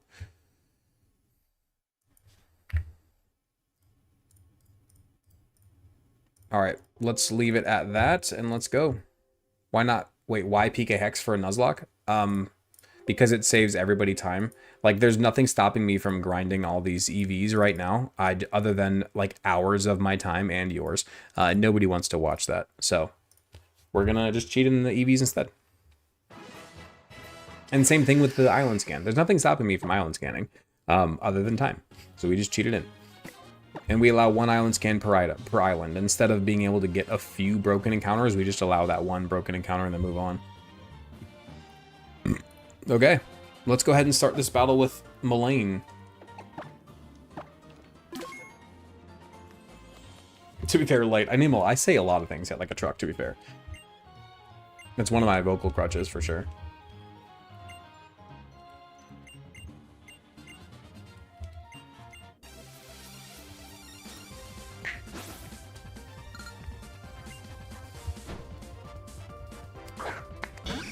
Okay, Skarmory comes out. So this does have Sturdy. But I think instead of Volt Switching turn 1, I think we just Charge Beam turn 1. We could also just Quick Attack, actually. And not risk a miss. I think that might actually be the move. Although, do we kill the Volt? I'm just going to Quick Charge Beam. It's a 90% accurate move. There we go. We do get the special attack boost. There we go. No reaction to the guy with the first name Truck. Dude, it's sports, man. There's so many crazy names out there. There's so many crazy names. Okay, I think we just go immediately into Mudsdale, and I think Mudsdale just walls the rest of this battle. Or should we give Punch Monkey a chance? Should we give Punch Monkey a chance? I want to give Punch Monkey a chance. He does have U-turn, to be fair. You know what? Let's give Punch Monkey a chance. Hopefully he sends in his Doug Trio. Nope. Dang it. Sorry, guys. I tried. Haha, Clinton Dix is the best name in sports. It's definitely up there, for sure.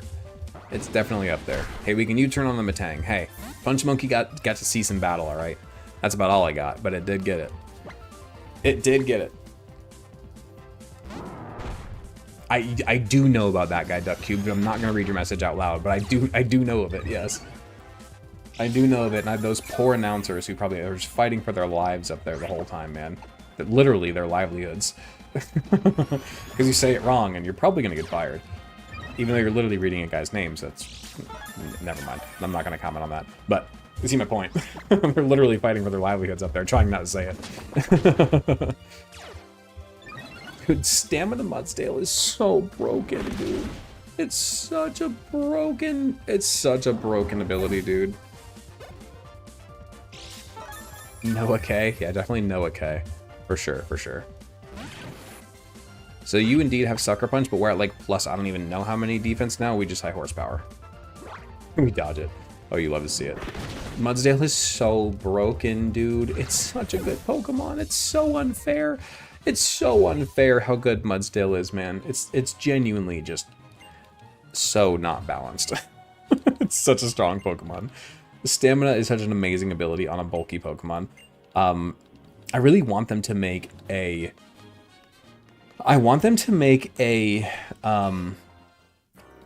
a special defense version of that ability. Just to give it to like a special wall. Like imagine like, I don't know, like Jellicent with a different ability that's like stamina but for special defense. You know, like that'd be really cool. I think that'd be really fun. All right, so we do indeed have Totem Vikavolt here. We have our Roggenrola, who is what has swept this battle for us the last few times, which we can try to do here. Mudsdale gonna get hit with a 5-5, 2-3. Yeah, probably something like that, unfortunately. Okay. All right, Mr. Primate, back into the good box you go. Sorry, no further for you. I think we bring Miltank is such an easy bring to like all of these battles. Like it's really hard not to bring Miltank to most of these battles. It's just such a good Pokemon. It's so good. It's so well-rounded, so good. Could bring you potentially. We could bring you, although we can't evolve you. We could put an Eviolite on you, so that's something. We could get a Machamp and a... What's his name right here? Not that Machamp's really going to be good in this battle, but we could evolve it. We could get Roggenrola. Who else do we want to bring here? We can bring Carbink. What up, Weasel? How you doing? I think Carbink won this for us last time, actually.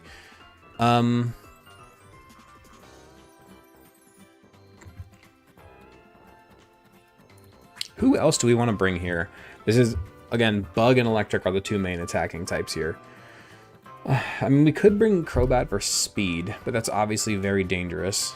We could bring a Metang, right? Doesn't Beldum evolve like level 20? How have we not gotten a single Alolan Geodude? We have. We just never really used it, but we have gotten one. I mean, we could get Metang. It doesn't resist anything. No, it's not going to do anything. We could get a Gengar here as well, actually. Could get a Gengar here as well. Not that we're going to use it.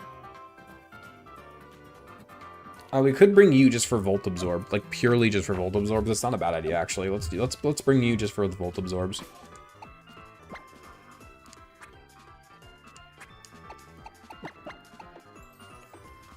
Get everybody level 30, just because that's what we're using as the level cap for this whole area. Why did I not get Smackdown? That probably would have been better than Rock Blast for a Z move. Dang it. Take Bulldor, Carbink for Smackdown, then High Horsepower from Mudsdale. Yeah, I should have. I mean, I could give it back a Pika Hex if you guys are okay with it. Or if you want me to be punished by the fact that I clicked no, then fine. Could take the Whale for Ult Absorbs. That's true. That's probably a better option, actually, because it can actually hit back, unlike Jolteon. So that's actually a good idea, David. Thank you. That's a good idea. I agree with that. We're only an hour and a half in. Oh my god, I feel like I've been streaming for 3 hours. Is the relearn available here? Nope, it sure isn't. It's locked until after Victory Road. It's post-Victory Road, believe it or not. So I understand if you guys say we can't use the relearn there. That's my bad. That's just my bad.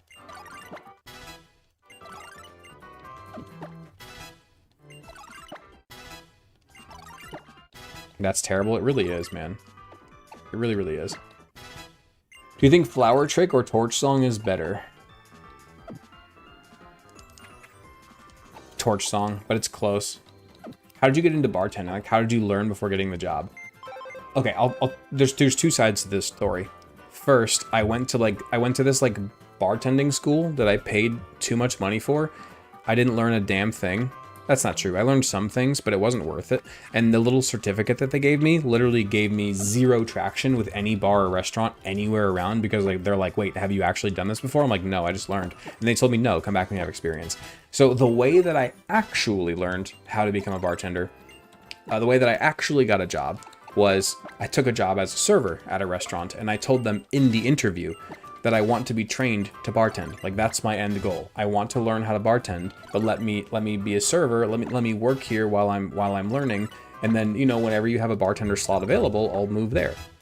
And it just so happened that one of the bartenders got fired like 3 months after I started working there. So then they trained me to be a bartender. And then, you know, I worked, it was at Chili's.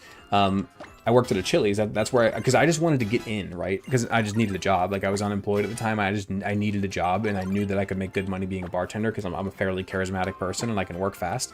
And I was right. It did. I made great money being a bartender. So I learned how to, I was a server at Chili's, and then I learned how to bartend there. I bartended there for probably six months, maybe not quite a year. I think it was like 6 months or so. And then it's when I knocked up my now wife up in Nashville. And then so I moved up to Nashville and started working at a bar there. She was a server in Nashville, so she got me a job as a bartender in Nashville, and then it just went from there. Like, I went from that restaurant to a different one, and I bartended there as well. Yeah, it just kind of carried on from there. Yeah, be a server first. Yeah, be a server. Light, dude.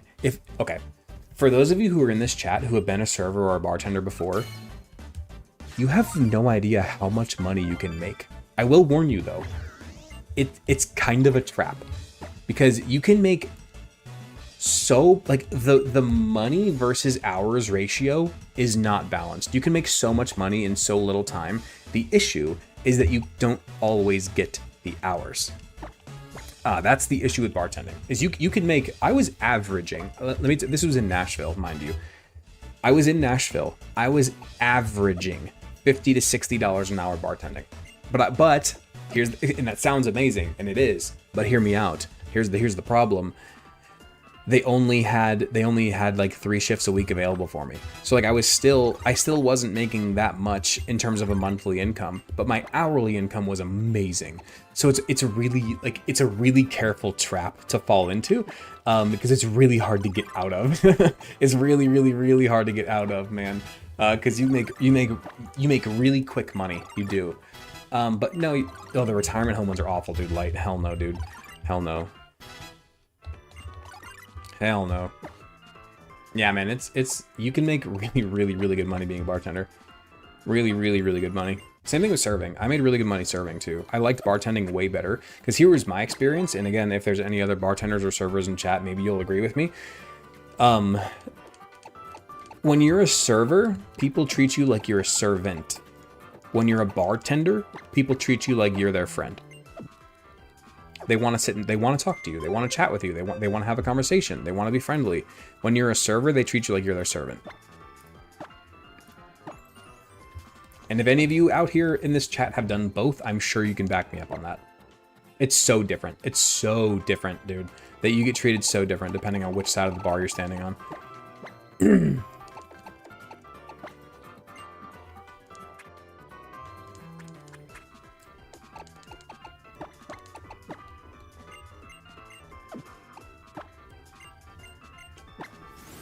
Okay, there we go. Cool. Let's go ahead and evolve our Boldor, then we'll go do the electric one. Your dad did both jobs and he talks the same way about them? Yeah. When you're a server, they treat you like you're their little bitch and they're rude.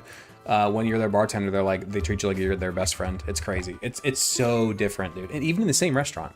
Like, I used to bartend and serve in the same restaurant. And I would get treated so differently depending on which side of the bar I was standing. Why did I just open that? Supposed to be opening PK Hex, my bad.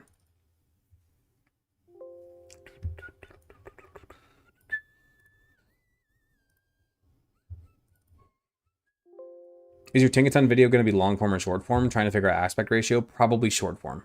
Probably short. So I would go with like a vertical thing if possible. That would make it a lot easier for sure.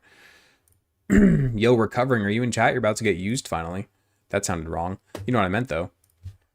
GAUNTLET. In 3 months, as a bartender, I made enough money to buy my wife's wedding ring and to pay for full year's tuition, books at university. Yeah. Yeah, you can make really, really good money as a bartender. You really, really can, man. The issue is, again, the two issues is, one, it's kind of a trap because it gets you used to that type of hourly earnings, which you're not going to find anywhere else unless you have a really, really high paying degree. That's just not, like, nobody's making 50, 60 bucks an hour unless you have a really, really, really big boy job, you know? So it's really easy to fall into that trap and never be able to leave being a bartender or a server because you make such good hourly earnings. The second issue is that it's usually the problem is the hours. Like I said, when I was bartending in Nashville, I would make 50, 60 bucks an hour average. That's including, like, you know, my slow shifts. I would come home with 50 bucks. My busy shifts, I would come home with 600 bucks. Like, it was really, really crazy. Dude, no, it was like, I made really, really, really, really, really good money bartending. The issue is that I didn't get enough hours. You know what I'm saying? So you still end up not making that much monthly if that's your only job. Bartending as a side job is amazing. Bartending as your full-time, or not even full-time, but your main income is a little scary.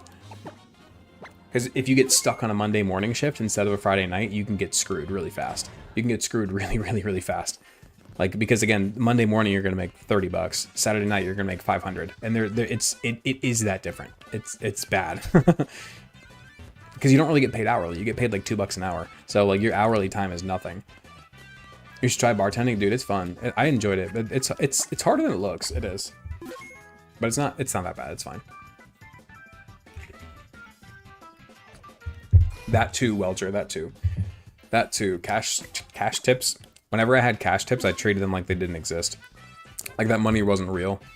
That money wasn't real. It just came in and came out. It never hit my bank account, so it wasn't real. Any cash that I had was just, it didn't exist. It was free spending money, which is not a good way to live, obviously. To be fair, where I work, we didn't get cash tips that often, but still. That money goes to Nance. Yeah, there you go. Could you make up the difference by being a bartender at multiple restaurants? You can. The issue with that, though, is scheduling. Because typically, as a bartender, you only get your schedule like the week or 2 weeks before. And if you're trying to work at 2 different restaurants, that can be conflicting. Those schedules can conflict. So unless you have set hours at both restaurants, which is really, really, really hard to get because they're usually juggling multiple different employees. If you can get set hours at multiple restaurants, then hell yeah. But it's pretty hard to do that because, again, not every place is willing to do that for you because they have multiple employees they're trying to make happy, you know?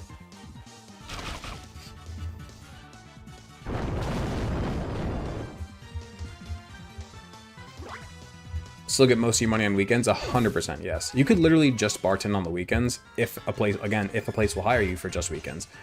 Then yeah. Did you quit or get fired? I quit. I moved away from the city. Yeah, Mike, it sure feels that way. On like Monday mornings and stuff. Like whenever I used to work at the restaurant in Nashville, like they would open up the restaurant at like 9 a.m. on a Tuesday, and we wouldn't get a single customer until 12. So you sat there twiddling your thumbs playing on your phone for 3 hours. Like, it was stupid. It was so stupid. It was such a waste of time, and you didn't get paid. Well, you did, but it was, you know, like you said, $2 an hour. I didn't mean to click that. I clicked the wrong button. Okay, cool. I don't know if I gave our guy here. I don't think I gave our guy here EVs or berry or beans. You got to be a real POS to get fired. Yeah, from a restaurant, it's pretty hard to get fired. Yeah. If you had time to lean, you had time to clean. No. I didn't mean to click that. But, oh, see, here's my thing with that, Hudson. And I said this to my bosses. I was like, one, the bar was already cleaned. 2, if you're gonna just throw me busy work, I used to say, I said this, I used to get in arguments with my managers, and the GM made her apologize, because it was just like she wanted me to, like, you know, do all these like side projects because she could. This is a whole other issue. I'm not trying to get into men versus women, but she couldn't lift the kegs because they were really heavy. Full kegs are really heavy, so she wanted me to move our 50-something kegs from one place to another place. when it was really slow. Keep in mind, I'm making $2.15 or whatever during that time frame. I told her no. I'm like, no, I'm not doing that. Like, if you guys agree to pay me more right here, right now, then I'll do it for sure. Like, I'll work for, but I'm not gonna do all this crazy labor for basically free. I'm not doing it. Like, and we got in an argument, and then the GM apologized, and then he paid me, and then I did it. Moving kegs is for barbacks. We didn't have barbacks. We did it ourselves. But either way, again, I wasn't gonna do it when I wasn't being paid. I was not gonna do it if I wasn't being paid. Plain and simple. I know my worth. I'm not doing it. I'm not doing it. And I stand on that. I stand on business with that shit, dude. Absolutely not. Please don't die. Okay. They want hourly work, they can pay hourly wage. And that's more or less what I told them. And then they did. They paid me like $100 for that day. And I'm like, okay, I'm cool with that. Now I'll move the kegs. Thank you. And then I walked away and I moved the kegs. And they didn't hear another word about it.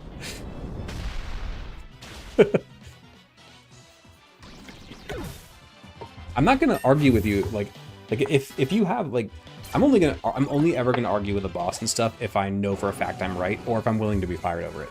Like, if I care that much about it, and if I'm gonna be breaking my back, I'm not breaking my back for free. Because I don't know if you guys have ever moved.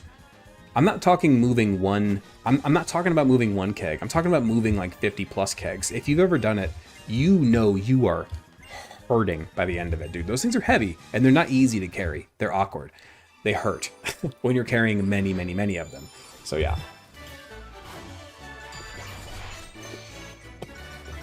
Like, you just gotta stand up for yourself, man. You just gotta stand up for yourself. Know what you're worth. Know what you're worth. And you have to keep in mind. You have to keep in mind, sometimes if you stand up for yourself, they might just fire you. So you have to be aware of that and ready for that outcome. But yeah. I used to move packages for hours a day, like 16 hours. You know how that is? Yeah, dude, screw that. I also, did we get an extended stream tonight? No. We've only been streaming for an hour and 42 minutes, but no, we have not hit the extended stream goal. There is a Metagross that's available to be shiny if anybody wants to hit it. But I was also, for one summer I delivered for Amazon, and let me tell you, dude, that's a lot harder work than it looks.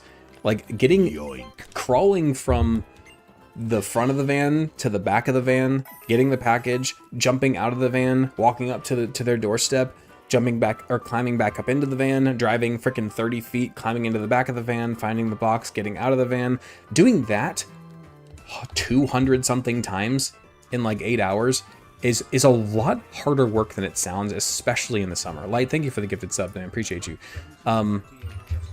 Being an Amazon delivery driver is a lot harder work than it sounds in the summer. I'm not saying it's like the hardest job ever, of course it's not, but it is harder.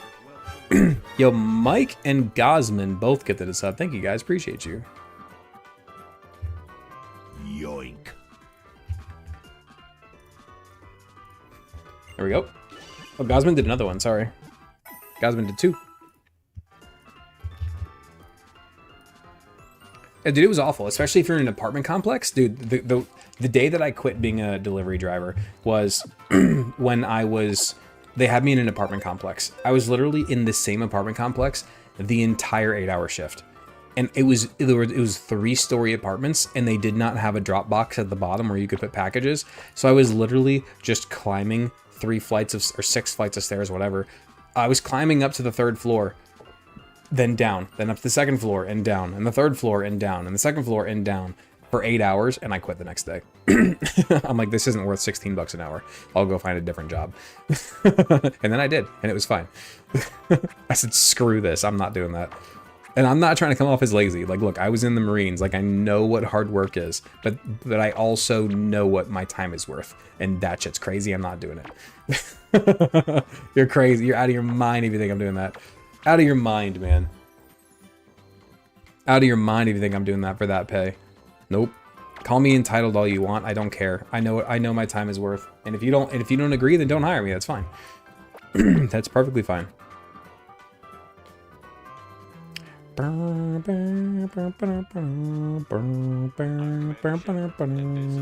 reading the name. What up? Multiple.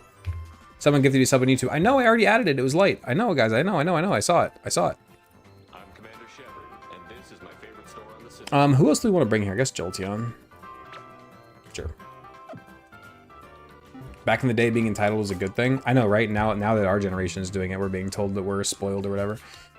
But yeah, dude, you gotta stand up for yourself. You gotta know your worth. Know your worth. Stand up for it. But yeah, but again, be prepared for the consequences. If you stand up for your worth too much, they might just fire you because they don't agree with your worth. And then, okay. There you go. When you worked at Lowe's, we had an entire delivery crew quit after being told to take a 32 cubic foot fridge up to a 4th floor apartment with no elevator.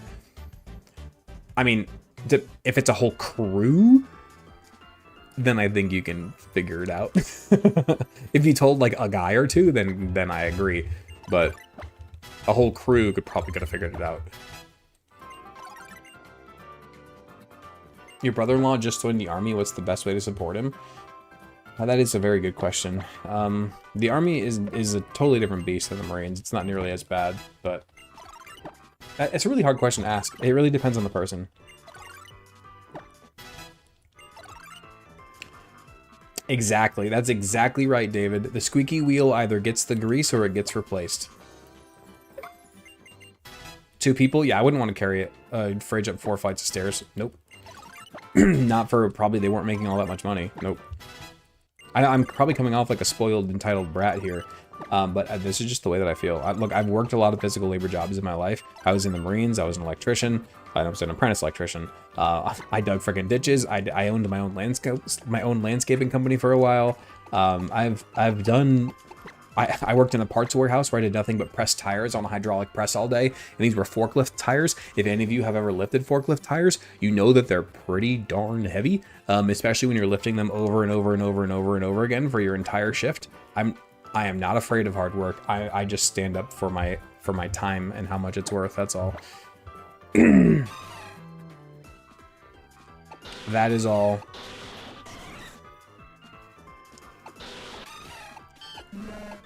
Now, I've gotten into quite a few arguments with bosses throughout the years because of this mindset, but usually they end up apologizing to me, so not always, but usually.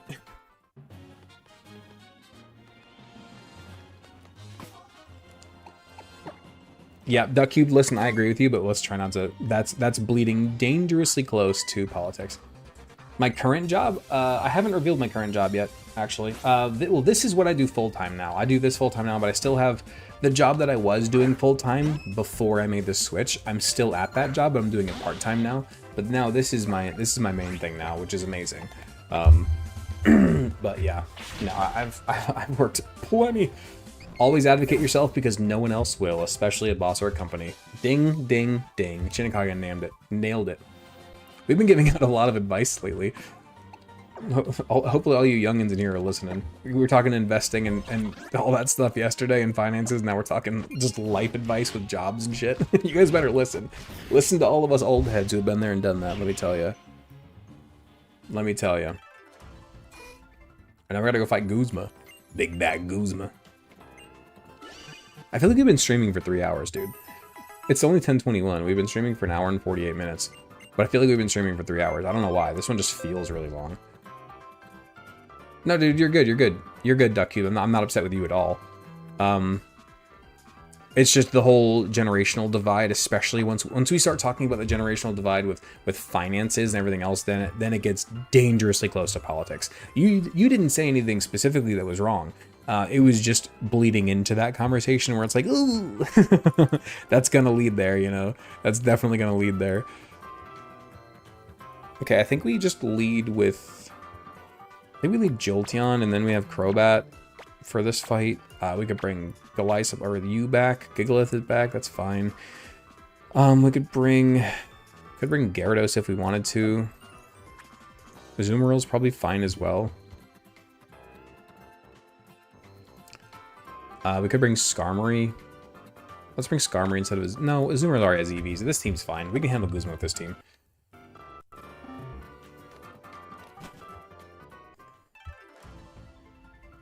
Or make yourself so important to the company that they can't replace you.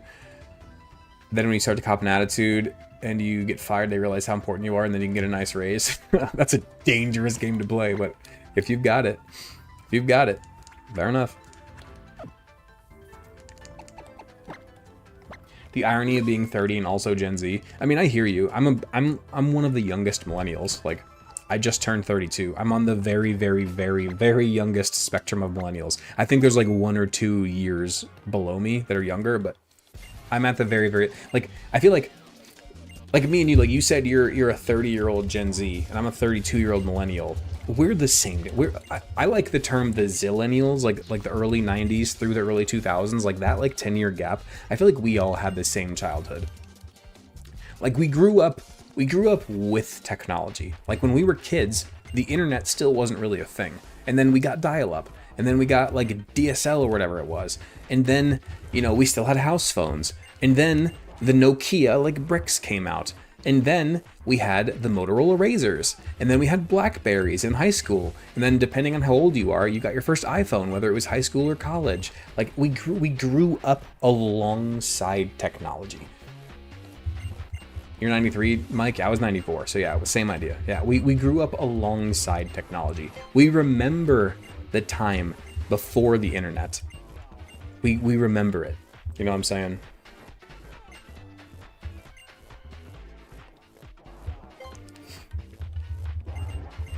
Jesus, Hudson. Alright,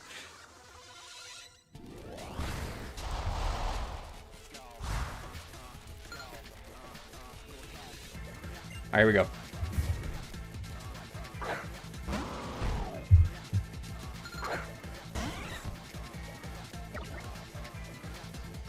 That's crazy, Cullen. That's crazy, man. Like, you obviously made the right choice there.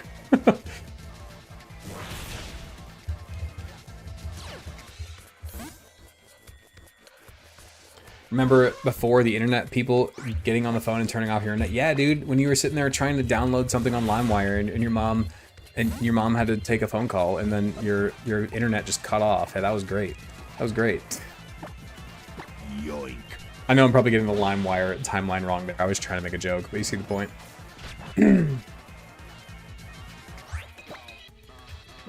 Gosman with the gift sub. Thank you, man. Appreciate you. Any deaths on this Nuzlocke so far? Not on this current run, no. This is a deathless Nuzlocke. So if we get 1 death, we restart the whole game. You had a Blackberry, and before that you had a Sidekick? Dude, oh my god. That just unlocked a memory in my brain, dude. I think I was like a junior in high school or a sophomore in high school when I got that Sidekick. Oh my god, dude. Texting on that Sidekick was the coolest freaking thing ever. The little the phone that like slid sideways instead of vertically or whatever. Oh my god, it had that little QWERTY keyboard on the bottom. Oh, that was the best, dude. That was the best. That was so good.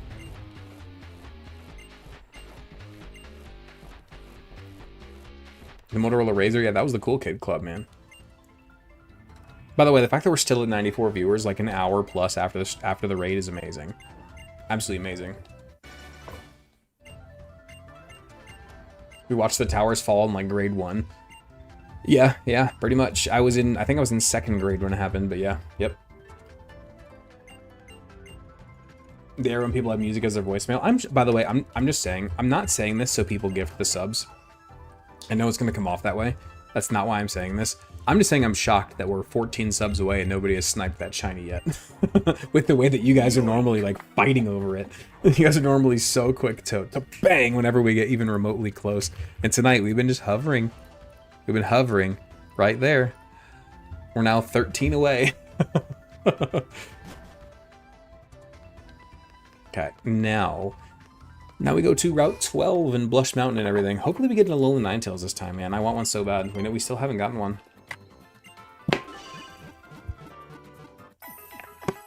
Or an Alolan, what's its name?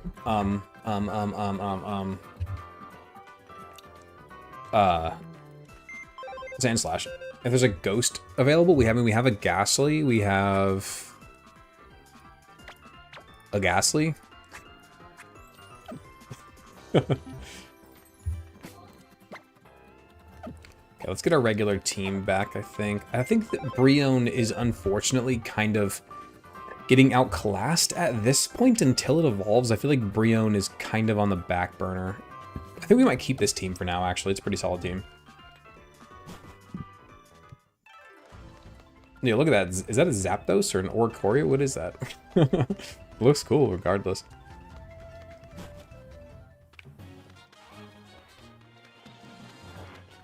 Is Gengar bad for this challenge? I feel like it is.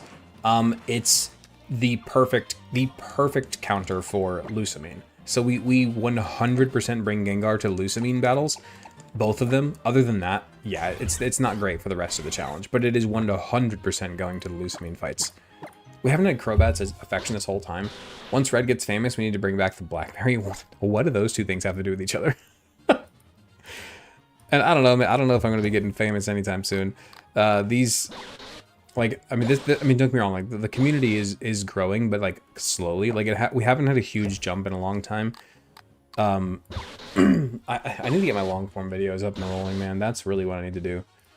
Have I ever ran from or killed a shiny? No.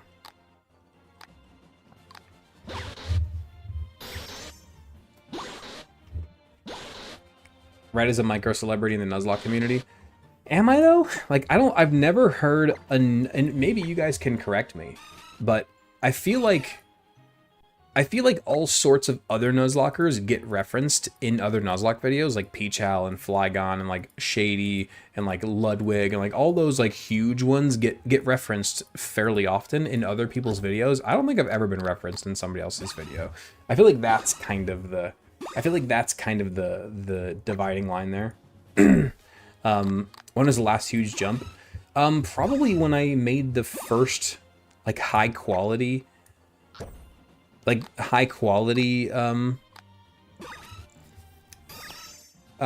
Gen 5, like can these 6 Pokemon be the Gen 5 Elite Four Deathless? When I made the first high quality version of that one got like 1 million views on YouTube. That was awesome. Goliath or Omega talks about you a few times. Yeah, Omega does for sure. Omega's the GOAT. Wait, we said what about Antler Boy? Wait, you said like Antler Boy has talked about me? Is that what you're saying? Or are you just saying the people who get talked about? Yeah, Antler Boy's awesome. Antler Boy and Sylph Spectre, I think his name is. Something like that. I like him too. That makes it's like that monotype Nuzlocke crowd. Like, you know, Flygon, Sylph Spectre, Antler Boy, those guys. We gotta get Red to Streamer University next year if it happens. I'm down. Ludwig has some good stuff to say. I don't think I saw that light. I don't think I saw that.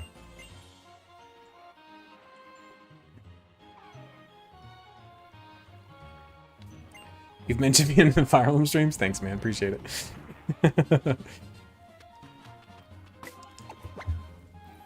Okay, we do get a new encounter over here. I can't wait to play Fire Emblem again. I'm not gonna lie, I started another Fire Emblem playthrough on my free time. I think it was Devotee. I think you're the one who said it in chat the first time, and it caught my eye for a fun challenge.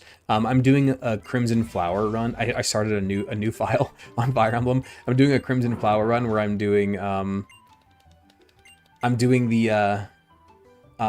mage only run for Crimson Flower. It's gonna be really fun.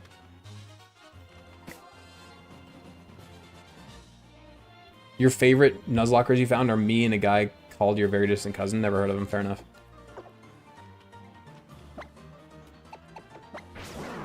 All I'm saying is that if Red is in a grocery store, I would ask for a selfie. That's another thing. No one's ever recognized me in public. And I feel like if you guys are talking about the whole fame thing, like if we're putting me in the fame category, I feel like the only way that's gonna happen is if I start getting recognized out in public, like more than like a one-off, but like somewhat regularly.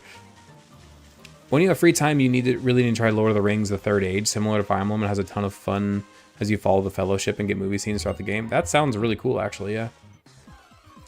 Under 500 viewers seems to be a sweet spot for truly close communities and being able to make ends meet, but not being too huge the chat has to donate to be read. Yeah, that's totally valid, for sure. Now, of course, I would like to be... I would be happy if I was consistently over 100. If I was in between the 100 to 300 mark, that's where I really want to be. Like you're saying, I don't necessarily want to be in the thousands of viewers club, because then you can't even read chat at that point. Like, I want to be in that 1 to 300 viewers club. That's where I want to be. And I'm just outside of it right now. Typically, I'm averaging 70 to 80 viewers, so I'm just outside of that right now. So we're not too far off. But what I really need to do is start getting sponsorships, whether that's on stream or whether that's on long form videos. And that's what I need to do. Light, thank you so much for the gifted sub. I really need to start getting some sponsorships. I'm trying. It's really hard. I don't know how. Because I don't want to have to.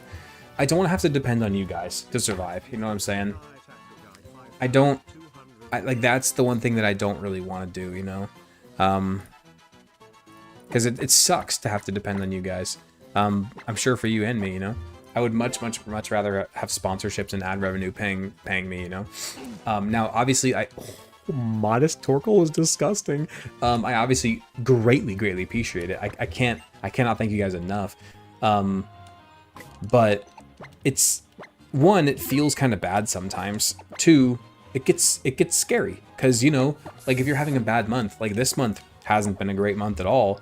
It's been better than last month. Last month was really bad.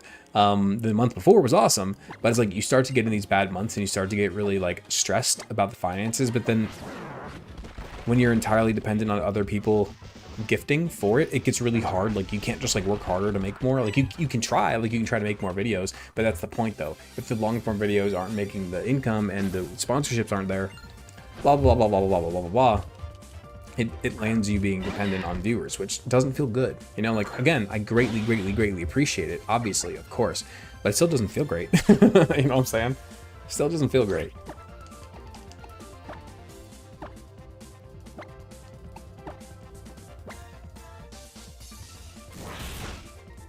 Ooh, you don't get the kilovolts, which that's crazy.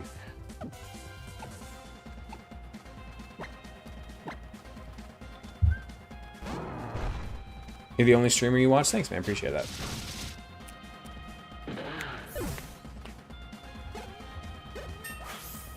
Were you more of a Star Wars or Lord of the Rings fan? Star Wars for sure. I love Lord of the Rings, don't get me wrong, but Star Wars...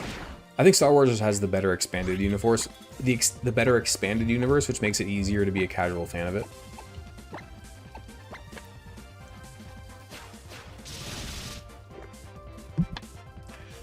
Here's my Star Wars hot take. I know I've said it on stream before.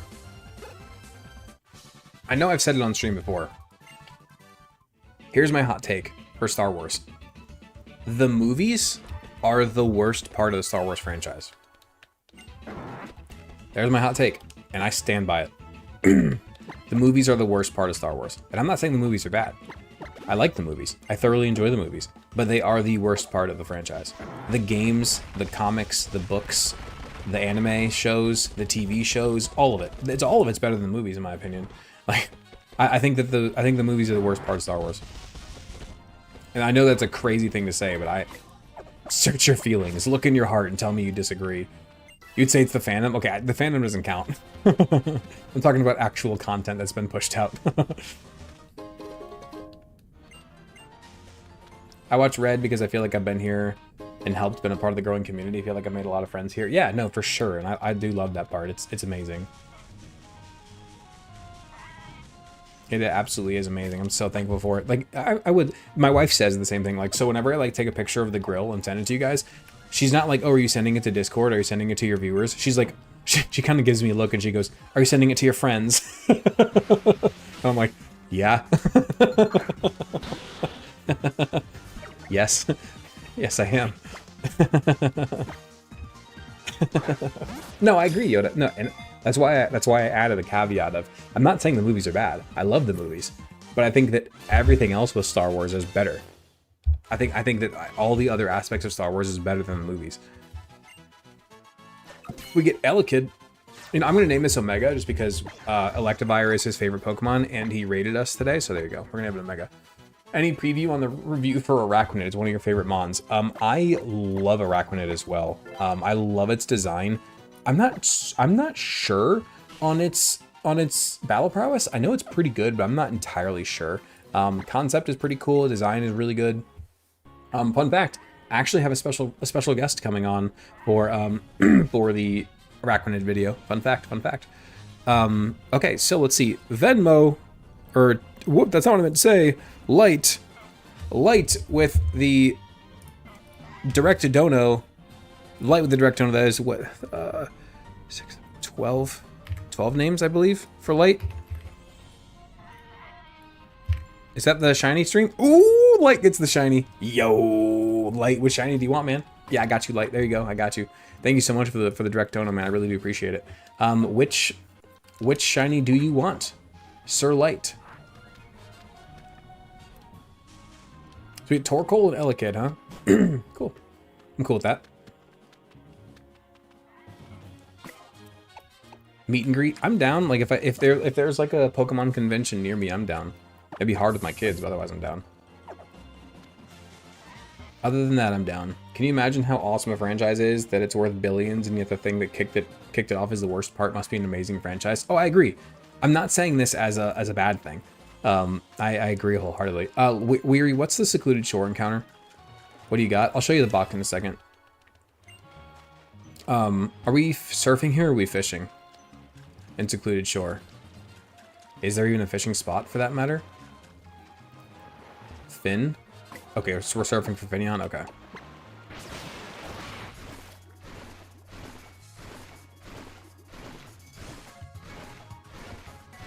Would you ever try a game like PokeMMO or a hard ROM? PokeMMO, no, I don't really have any interest in that. But hard ROMs, yeah.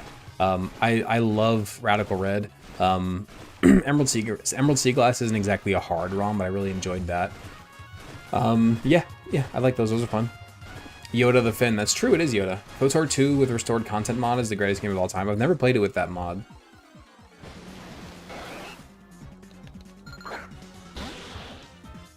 $144 more subs till the WAG tattoo. Ooh, how many more subs? How many more streams do we have? It's July 22nd, so we have about a week left. We have about a week left to hit 144 more subs. That's crazy. Woo. I would joke because I didn't think it would happen. If anyone's near you at that point, let us know. Yeah, I mean, I'm down. Like, if there's like, Nashville is probably the closest like big city to me. If there's like a Pokemon convention there, I'm down to go. You absolutely need to play KOTOR 2 with that mod. I'm down. You should play with Pokemon Lazarus. I've heard of it. I haven't played it yet though. What's the best way to prepare for a Nuzlocke? I want to try Emerald, but I don't have much experience. I would recommend playing an easier game first. If you want to play... Now, okay, there's nothing telling you... Yes, Light, it does. If you want to Nuzlocke Emerald, go for it. Nothing's stopping you. You just might fail a few times. Here's my two pieces of advice for a Nuzlocke. One, pick the game that you know best, because knowledge is power in a Nuzlocke. If you know approximately what the gym leader has, what that trainer has, where the trainers are, where the TMs are, stuff like that, that's going to be a huge benefit for you in a Nuzlocke. That really helps a lot in a Nuzlocke. And then two, if that's not really what you care about, play X and Y. X and Y are the easiest games in the franchise. They have a huge Pokedex full of awesome Pokemon. They have megas.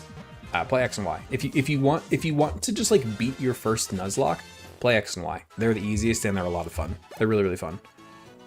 X and Y are very fun, but very easy. Did you play Crystal? I wasn't here for it if you did. I did indeed play Crystal, yeah.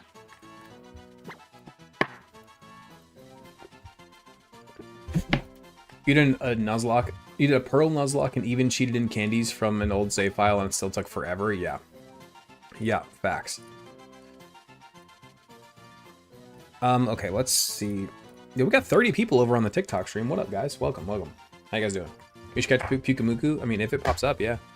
This is Black Dragon's last Pokemon. This is Blackfish 2. Unfortunate. That is Black Dragon's last name of the run. Blackfish 2. Oh, it's Yoda Fish. You're right. I'll give Yoda the next Pokemon. Sorry, guys. My bad. I'll just give Yoda the next Pokemon. It's fine. He'll probably get a better Pokemon anyway. He'll probably get, he's going to get whatever our Route 13 Pokemon is, which could be a really good one. Ever thought of reviewing the evil teams for each game like you do the Pokemon? Yes and no. Next one is Brux. Okay, he can have Brux. That's fine. I do have to pee, though. So now that we're doing an extended stream. I also need to show Light what his options are for shinies.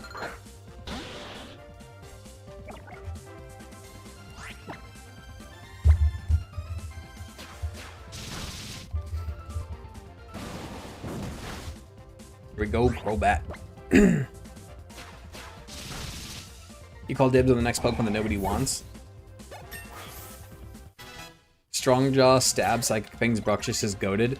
Fun fact, when we were doing our Elite Four prep for the league in our last game, in our last moon run, we genuinely considered bringing Bruxish because it almost sweeps Hala. Not quite, but almost. I assume it would be different metrics since there's no battle prowess, but hearing your input would be cool. I mean, I'd be down to talk about it and look at it for sure. Yeah, for sure. I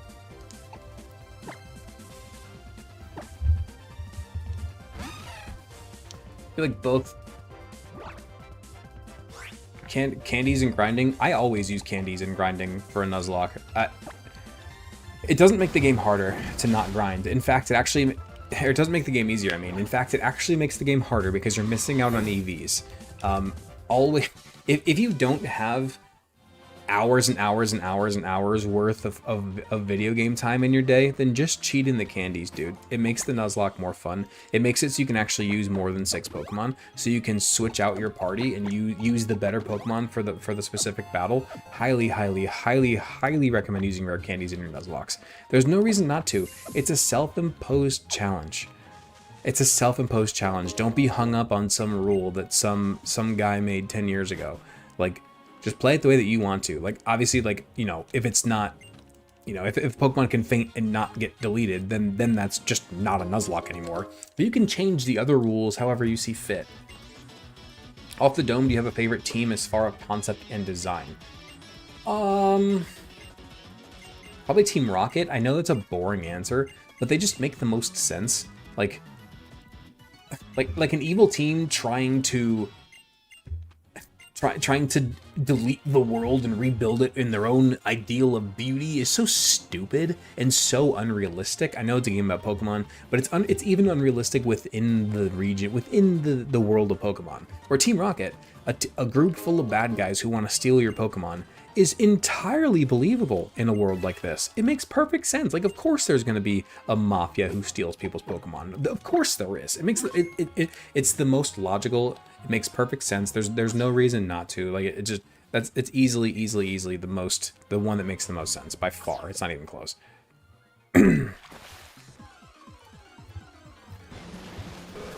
Okay, how rare is Bruxish? Bruxish in the shaking spot is a 20% encounter. Okay. We have to get a shaking spot again, though. So I have to go in a building.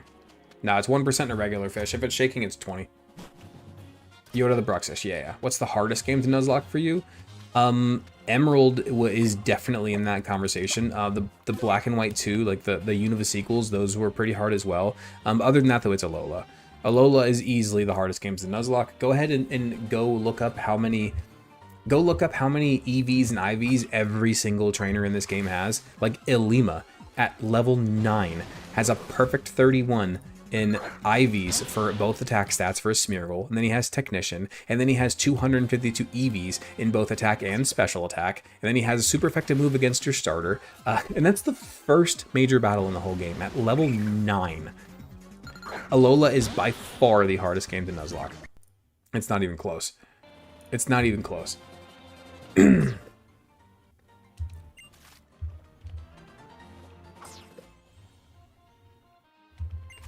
Come on, Bruxish. Actually, a surprisingly decent Pokemon, as we have discussed. Surprisingly decent.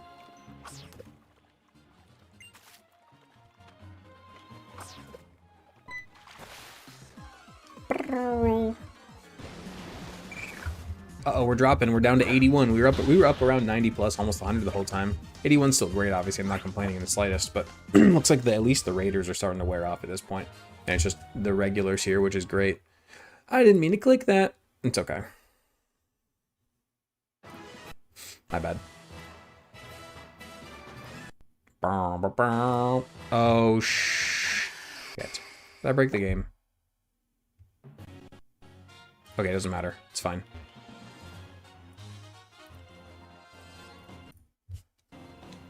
Actually like Bruxish's design.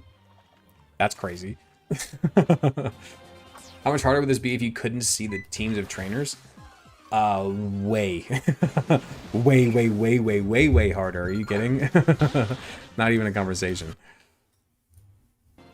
Favorite Hisuian Pokemon? It might actually be Ursaluna, even though, like, Hisuian Zoroark is clearly the coolest. But but I really, really like Ursaluna a lot.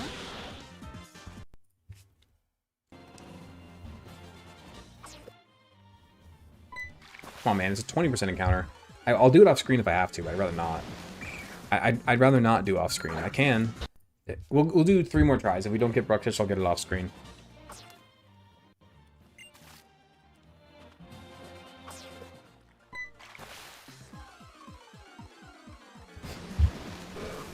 Okay, that's 1. We got 2 more tries.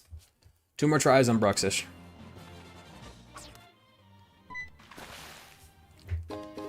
Dang it, that doesn't count. Ah, dang it. Nope, nope, nope, nope, nope, nope, nope. Dang it, I clicked the wrong button again. Hello, Moto. You extended the stream? You did. You sure did. You sure did. I do have to pee, though. I do have to pee, so we'll see.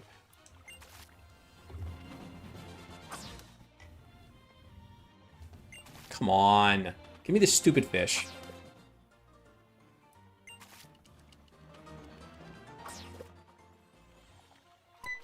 There we go. One more time after this. If you had to eradicate 30 Pokemon from existence, but only 5 can be from Gen 5, what are they? I can't rattle off 30 Pokemon off the top of my head. That's crazy. That's crazy. Of ones I would want to delete. Now, I would have to sit down and make a list for that. That's a crazy ask. Off the top of my head. No way. I'll tell you what, the first one's going to be, it's Watchog.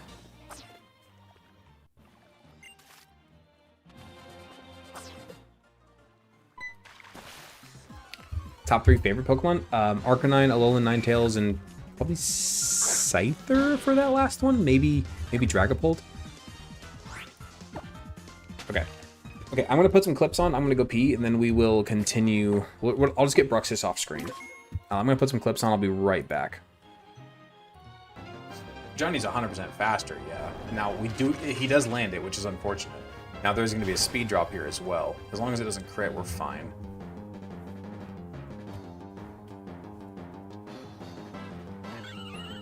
Why? Why? Why? Why? Why?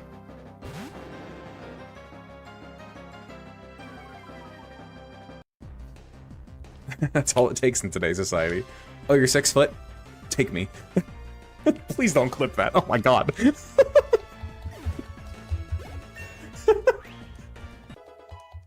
Oh no. Have you ever nailed an Endeavor quick attack combo? That's what it's like to drive a Ford F-150. What is a Pokemon move you may have or have never used? Here's one that you guys might. I'll give you 2 actually. I don't want to say never used with past tense, but never use. Blaze Kick and Muddy Water. Swampert and Blaziken's like signature moves back in Gen 3. They suck. Surf is better than Muddy Water, and Fire Blast or Fire Flamethrower is better than Blaze Kick. Like, why would you ever use either of those moves in Gen 3? I don't understand. Like, I don't understand why would you ever use those. Somebody do the math for Heracross being your first headbutt encounter on a route. Do you guys want me to try to go for the Heracross here, or do you want me to just continue? Like, I'll headbutt a few trees while I wait for your response, because obviously the chances of getting Heracross are pretty low.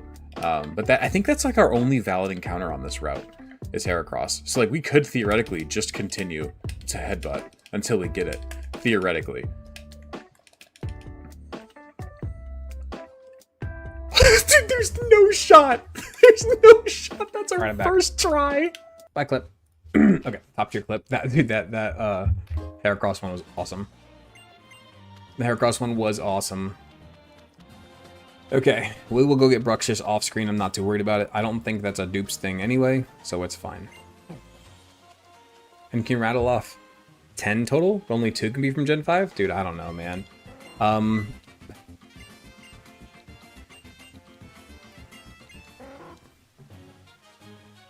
Let's see.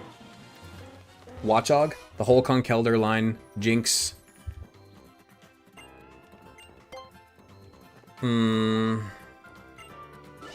Aromatisse.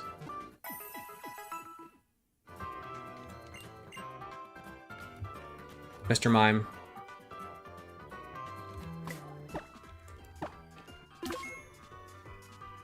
Frigibax.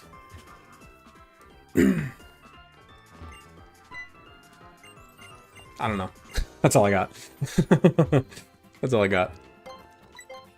Frigibax and his stupid noodle arms. I know that's gonna make people mad.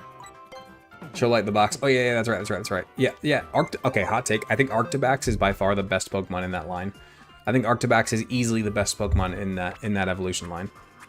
I think Baxcalibur is stupid. I think Frigibax is horrible. Here you go, Light. Here's the box, by the way. Here's our goats box if you want to look there first. We have Crobat, Jolteon, Azumarill, Mudsdale, Miltank. Well, we do have a Gigalith if you want Gigalith. We have a Metagross if you want a Metagross. We have Primarina, Toxapex, Golisopod, Gengar, Starmie, Archeops, Blissey, Gyarados, Alolan Raichu, Torkoal, Dean, Skarmory. We got some pretty good options for shiny. We got Phantump that isn't going to be used until the Elite Four at an absolute minimum. There you go. There's your box, Light. There's your box. Let me know what you want. Take Metagross, make Weary suffer for his crimes. Okay, this is Tapu Village, right? Okay. Can we please get one of the ice types? Just for once. Can we please? I'm asking nicely. Can we please get one of the ice types? Let's actually not leave with you. It's a bad idea.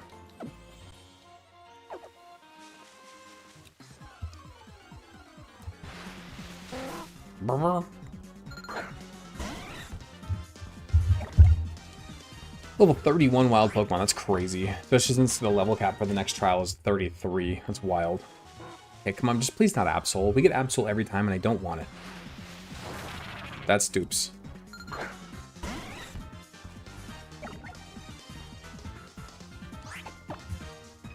Light only sniped the shiny because he wants to steal the WAG, but there is no WAG.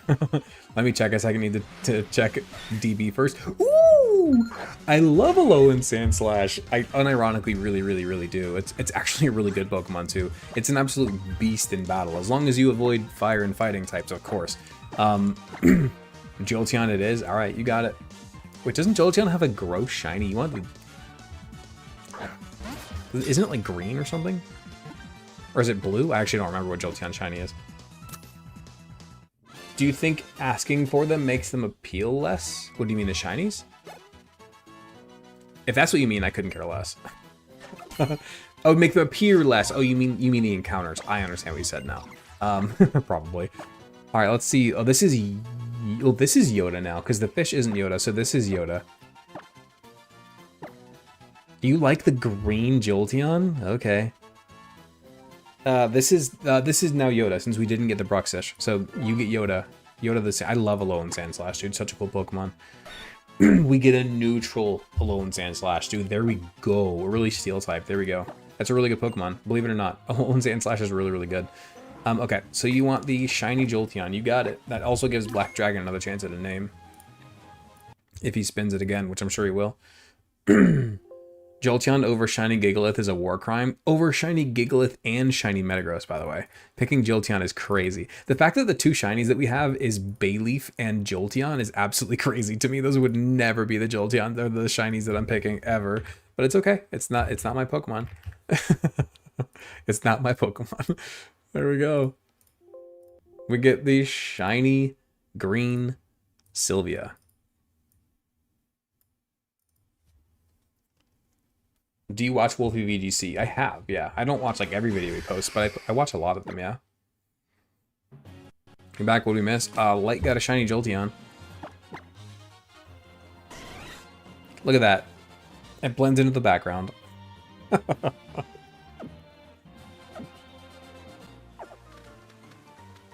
Let's see if we can get this ghost trial done tonight. I'd like to. It is already 11 o'clock though. I'm gonna try. It's been almost 2.5 hours already, but I'm gonna try. Wait, I keep Metagard? Am I dreaming? You keep Metagard for now. Your power is green. Yeah. You keep Metagard for now, Weary. We still have at least a few more streams before the Elite Four. The chances of Metagross surviving that long is pretty low. Green look cool in battle? I mean, it doesn't look bad. It doesn't look terrible, it doesn't really look good either, in my opinion. But it's fine, I don't care. Hey, if you like it, go for it, dude.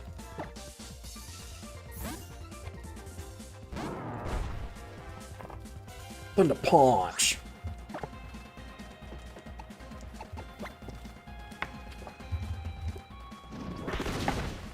Boom.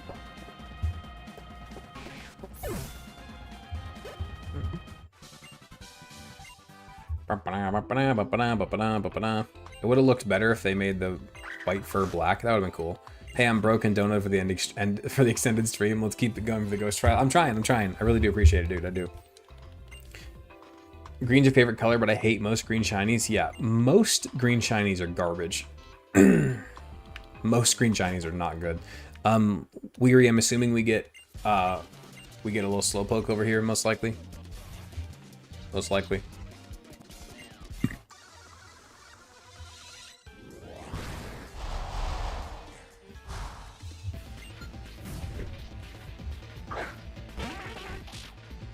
It's a text your live chat didn't appear on screen. Screw you, man. Can somebody in TikTok say something? TikTok's saying that I'm inactive. Can somebody on the TikTok chat just like say hi or something? Because it says we're inactive. Let's go Milkanobi. Appreciate you. 6-7. Thanks, appreciate it. What's your favorite Pokemon? For those of you in the TikTok chat, there's 19 of you. Yo,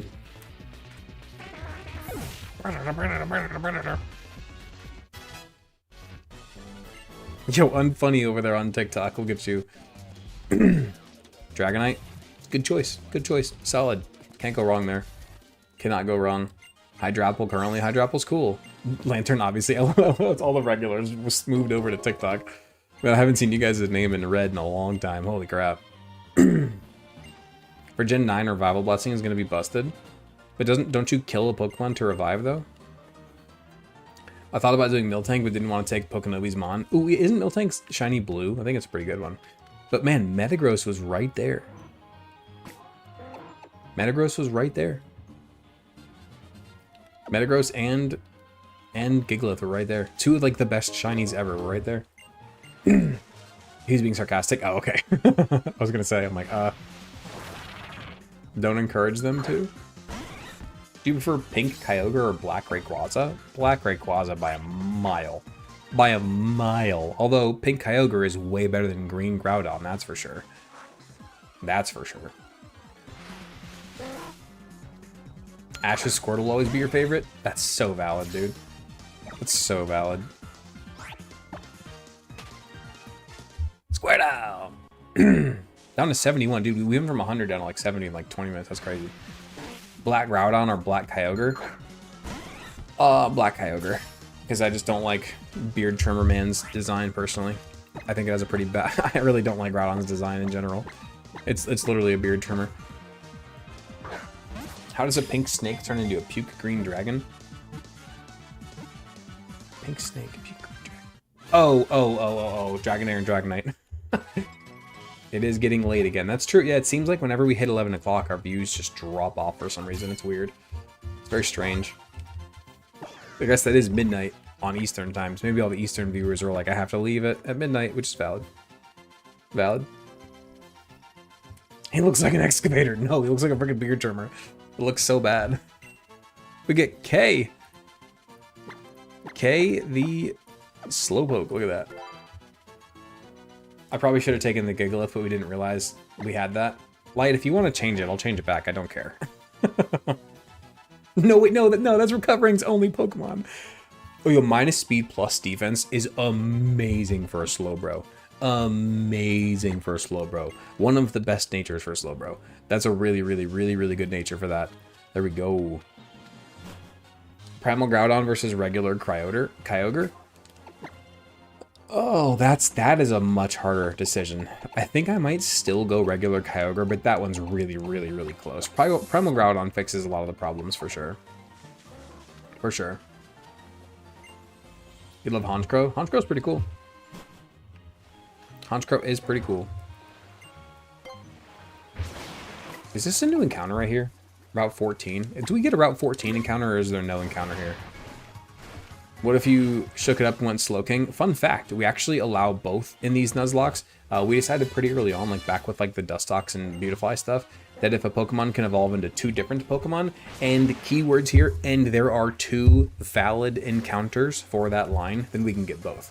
But they have to be 2 valid encounters. We can't just go grab 2 Slowpokes from the same route. It has to be 2 different routes giving us 2 different Slowpokes. Then we can grab both evolutions.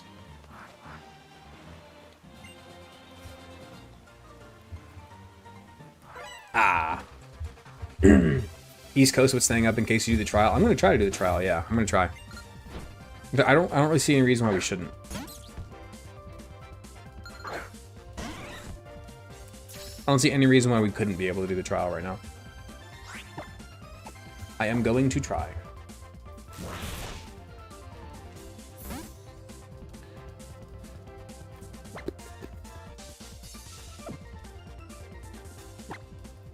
Eevee Egg and encounter here in Sun and Moon. Wait, what? Use Magnerize, you jerk. Do we have anything we can hit you with now? We have Low Sweep, okay.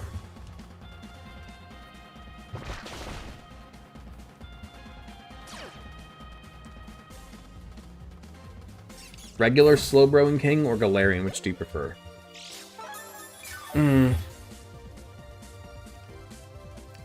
I think I still prefer regular Slowbro and Slowking, but I will say that the Galarian forms are really, really cool. Especially Galarian Slowbro using the cannon as like a gun. That's awesome. I'm a big fan. I've not been watching, so apologies if his ass was that a legit shiny. No. Whenever somebody hits our stream goal for like our sub goal for the night, they get to steal a Pokemon that we have, steal their nickname, and make it shiny. So it happens once every like other stream, probably on average. We only end up with like 2 or 3 shinies per run usually. Quick Draw is a cool ability. Yeah, no, for sure. Yeah, no, I'm not talking bad on the Galarian forms at all. They're very, very, very, very cool.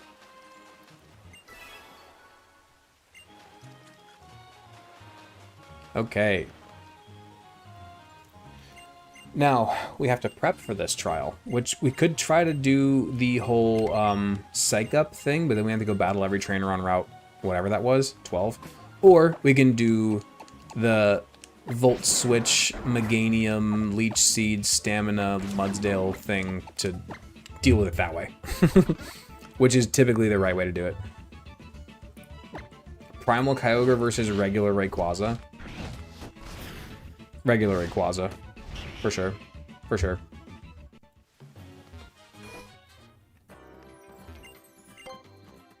Has anyone here fostered a dog, and how does it work?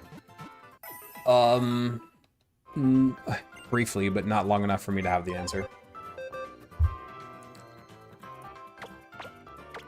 Okay, let's set up our party. I think we're for sure bringing Jolteon, probably, and Crobat, and you having a normal type could also be handy. This team is actually really set well up for this party across the board, really. We didn't really have to change much for this, actually. This is already a really good party for this challenge. I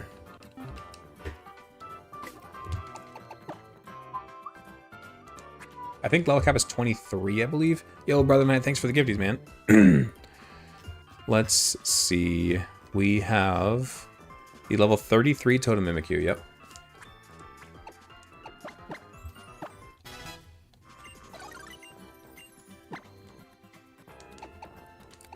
Okay, there we go. See you later, Benit. Thanks for popping in, man.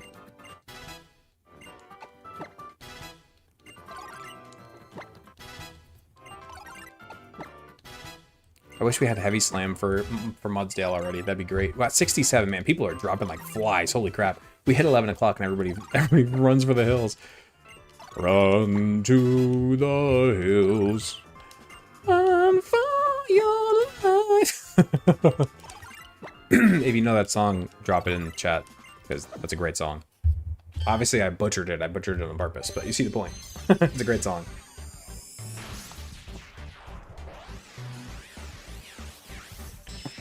Great song.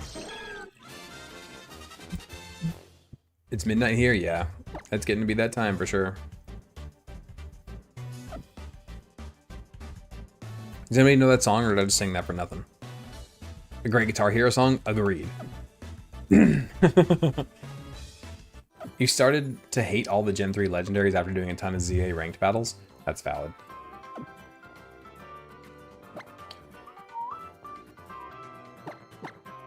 Who yoinked the shiny? Light did over on the YouTube. Over on the YouTube, Light yoinked the shiny. Okay. Iron Maiden, saw them live, awesome band. I have not seen them live, that's cool. I think I've told you guys the story of my first and second ever concerts. My first ever concert was ZZ Top in 3 Doors Down, that one was pretty cool. My second ever concert was a surprise. I didn't even know the concert was happening. It was... we were in a bar in Tampa, Florida. We were just in a random country bar. We didn't know what was happening. We were just there for fun, right? And we walk in. It was normally $9. All, you know, hey, if any of you are in the Tampa area, you might even know the bar. It's the Dallas Bowl over in... I think it's in Brandon, technically. Normally on the weekends for military it was $9 all you can drink all night long. You got a little wristband, then you literally drank all you wanted all night long. Granted, it was draft beer and like well liquors, but still you could get rum and cokes or Bud Lights or whatever all night long for $9. It was an insane deal. So we went there all the time, right? But then there was one night where we went, and instead of $9 at the door, they were like, it's gonna be $25. We're like, oh, what the hell? Why? And then when they were like, oh, there's a concert tonight. We're like, what? Who's playing? And they said, freaking Charlie Daniels. And me and my friend both our jaws about hit the floor. We're like, what? And this is obviously before he died. This was like probably, gosh, pushing 10 years ago at this point. We saw Charlie Daniels. We saw Charlie Daniels in a bar concert. It wasn't even like a big stage concert. It was a bar concert. We saw Charlie Daniels, dude. It was absolutely amazing, dude. It was so cool. It was amazing, man. It was so cool.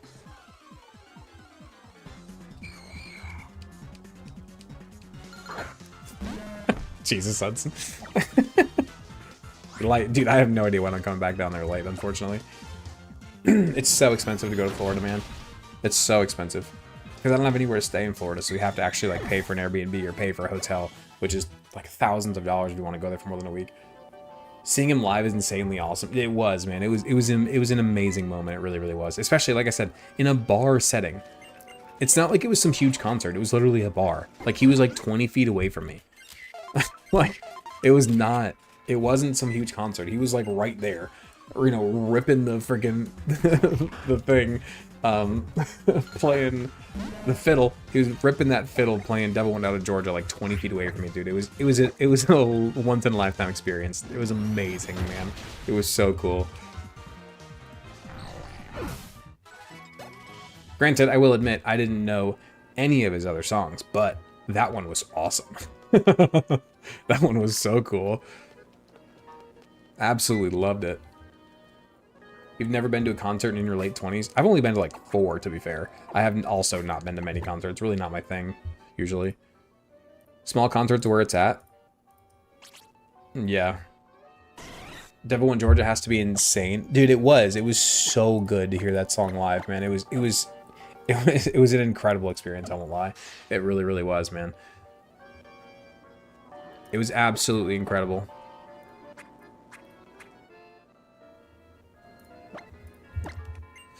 Alright, let's do this. We have the Gengar battle and then we have the trial. We're 2 hours and 40 minutes in, probably going to be almost exactly a 3-hour stream.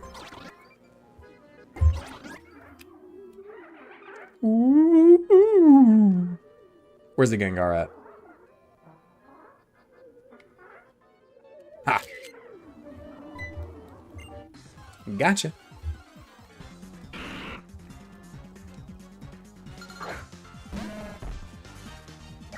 You saw a Day to Remember It play at a church in your hometown because their van broke down on the highway? That's amazing, dude. Not that their van broke down, the fact that you saw it in like a small church like that's so cool.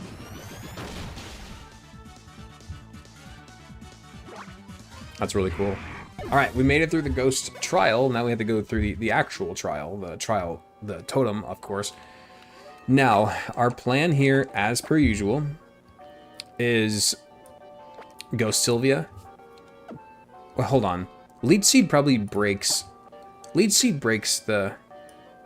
Does Leech Seed break Disguise? Does Leech Seed break Mimikyu's Disguise in Gen 7? No, Leech Seed does not break Mimikyu's design in disguise in Gen 7. That's crazy. Okay. I was not expecting that answer. All right. Okay, so I guess we lead Sylvia, and we go into Gyarados for the Intimidate, and then we go into Bear Dog for the Leech Seed. That's unfortunate, but it is what it is.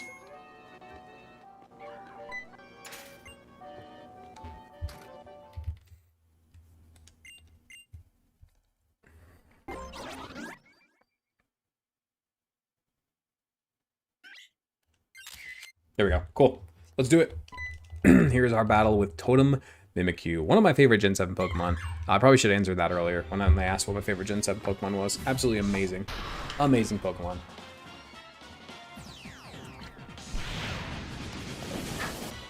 Here we go. Totem Mimikyu with its disguise intact and an Omni boost to its stats.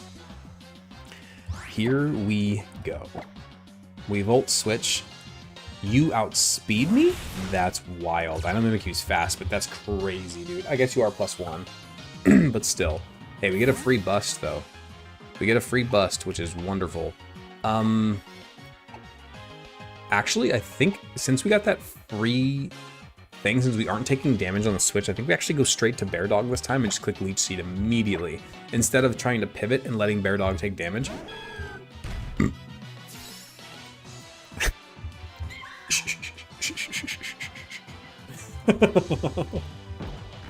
Haunter comes out. Alright, don't hypnosis me. I didn't put Chesto Berries. Oh, I didn't put Chesto Berries on anybody. You play rough, you miss. You Nightshade. Now we just need to land this Leech Seed. Land this Leech Seed, please. Yes. Okay, we win. That's not quite true, obviously, but it gets a whole lot easier now, for sure.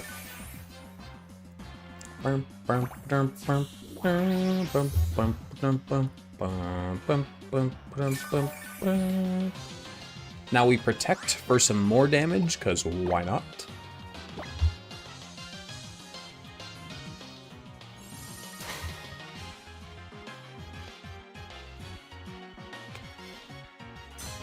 Did you just learn Protect? That's crazy.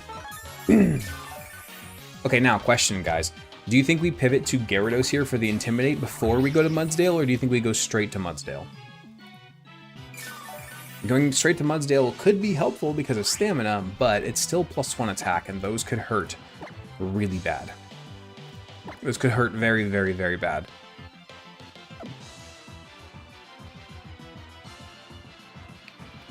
Intimidate? Okay, let's do it.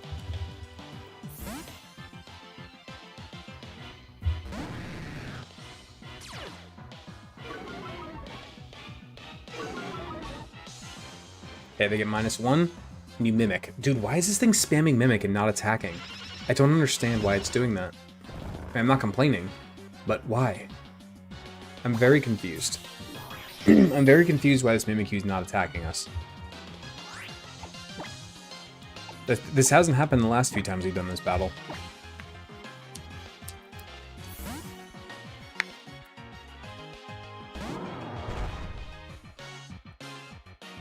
There's the play rough. And we tank it. There we go, baby. So glad I joined the stream instead of lurking all the time. Such a great community here. Dude, for real. I appreciate it too. It's been, it really has been, like, this community has grown to something pretty awesome. It really, really has. I'm incredibly thankful for it. Especially since you never know when it's going to come to an end, you know? You never know.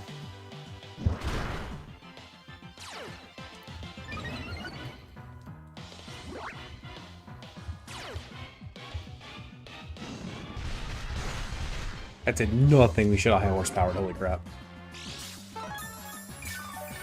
Lock in. Oh, we're locked in. We're locked in. We're kind of weird, but the vibes are immaculate. Yeah, but if you weren't weird, it'd be boring, you know? I feel like weird is almost a requirement, man.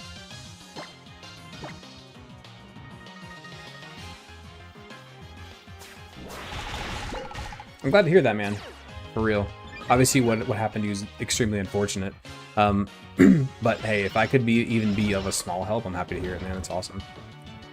Coming to an end, brother. YouTube is too big to fail at this point. Never say too big to fail. That has, you never know what might happen, man. between something could happen in my life, something could happen in content, I could just get banned out of nowhere and not be able to recover it. You never know, man. You never know. You never know what might happen, unfortunately. Pivot? Nah, doesn't matter. We have leech seed up. We're fine. Pokemon is too big to fail. I mean, sure, but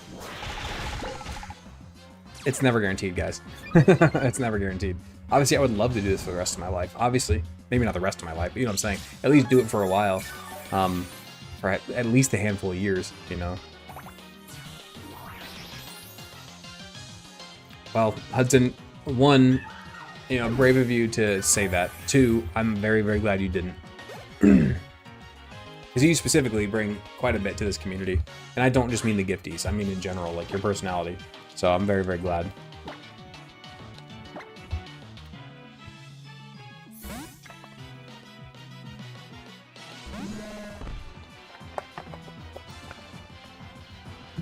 Alright, here we go, we Zen Headbutt.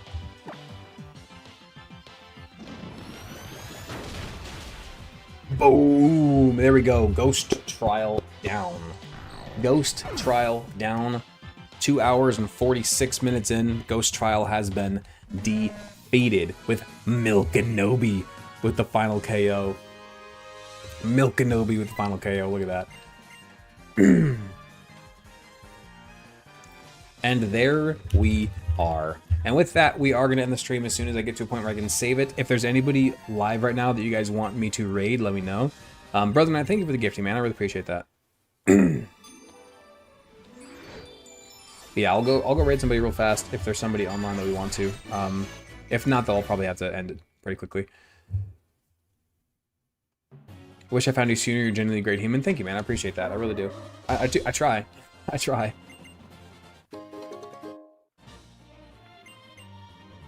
Shad's up? Okay, yeah, I'll raid Shatter Time real fast. You're not even watching the stream, just reading and chatting. That's hilarious. That's so funny. Later Failings is awesome. Yes, it is. Yes, it is. Alright, let me go ahead and start that raid on Shatter Time real fast. Since you guys are probably going to go watch him anyway, might as well just save you a click, right? Might as well save you a click. Thank you guys for the good stream, for real. I really do appreciate it. You guys are awesome. You're the best. I really appreciate you. Couldn't do it without you. Quite literally could not do it without you guys, so thank you. And with that, I bid you adieu.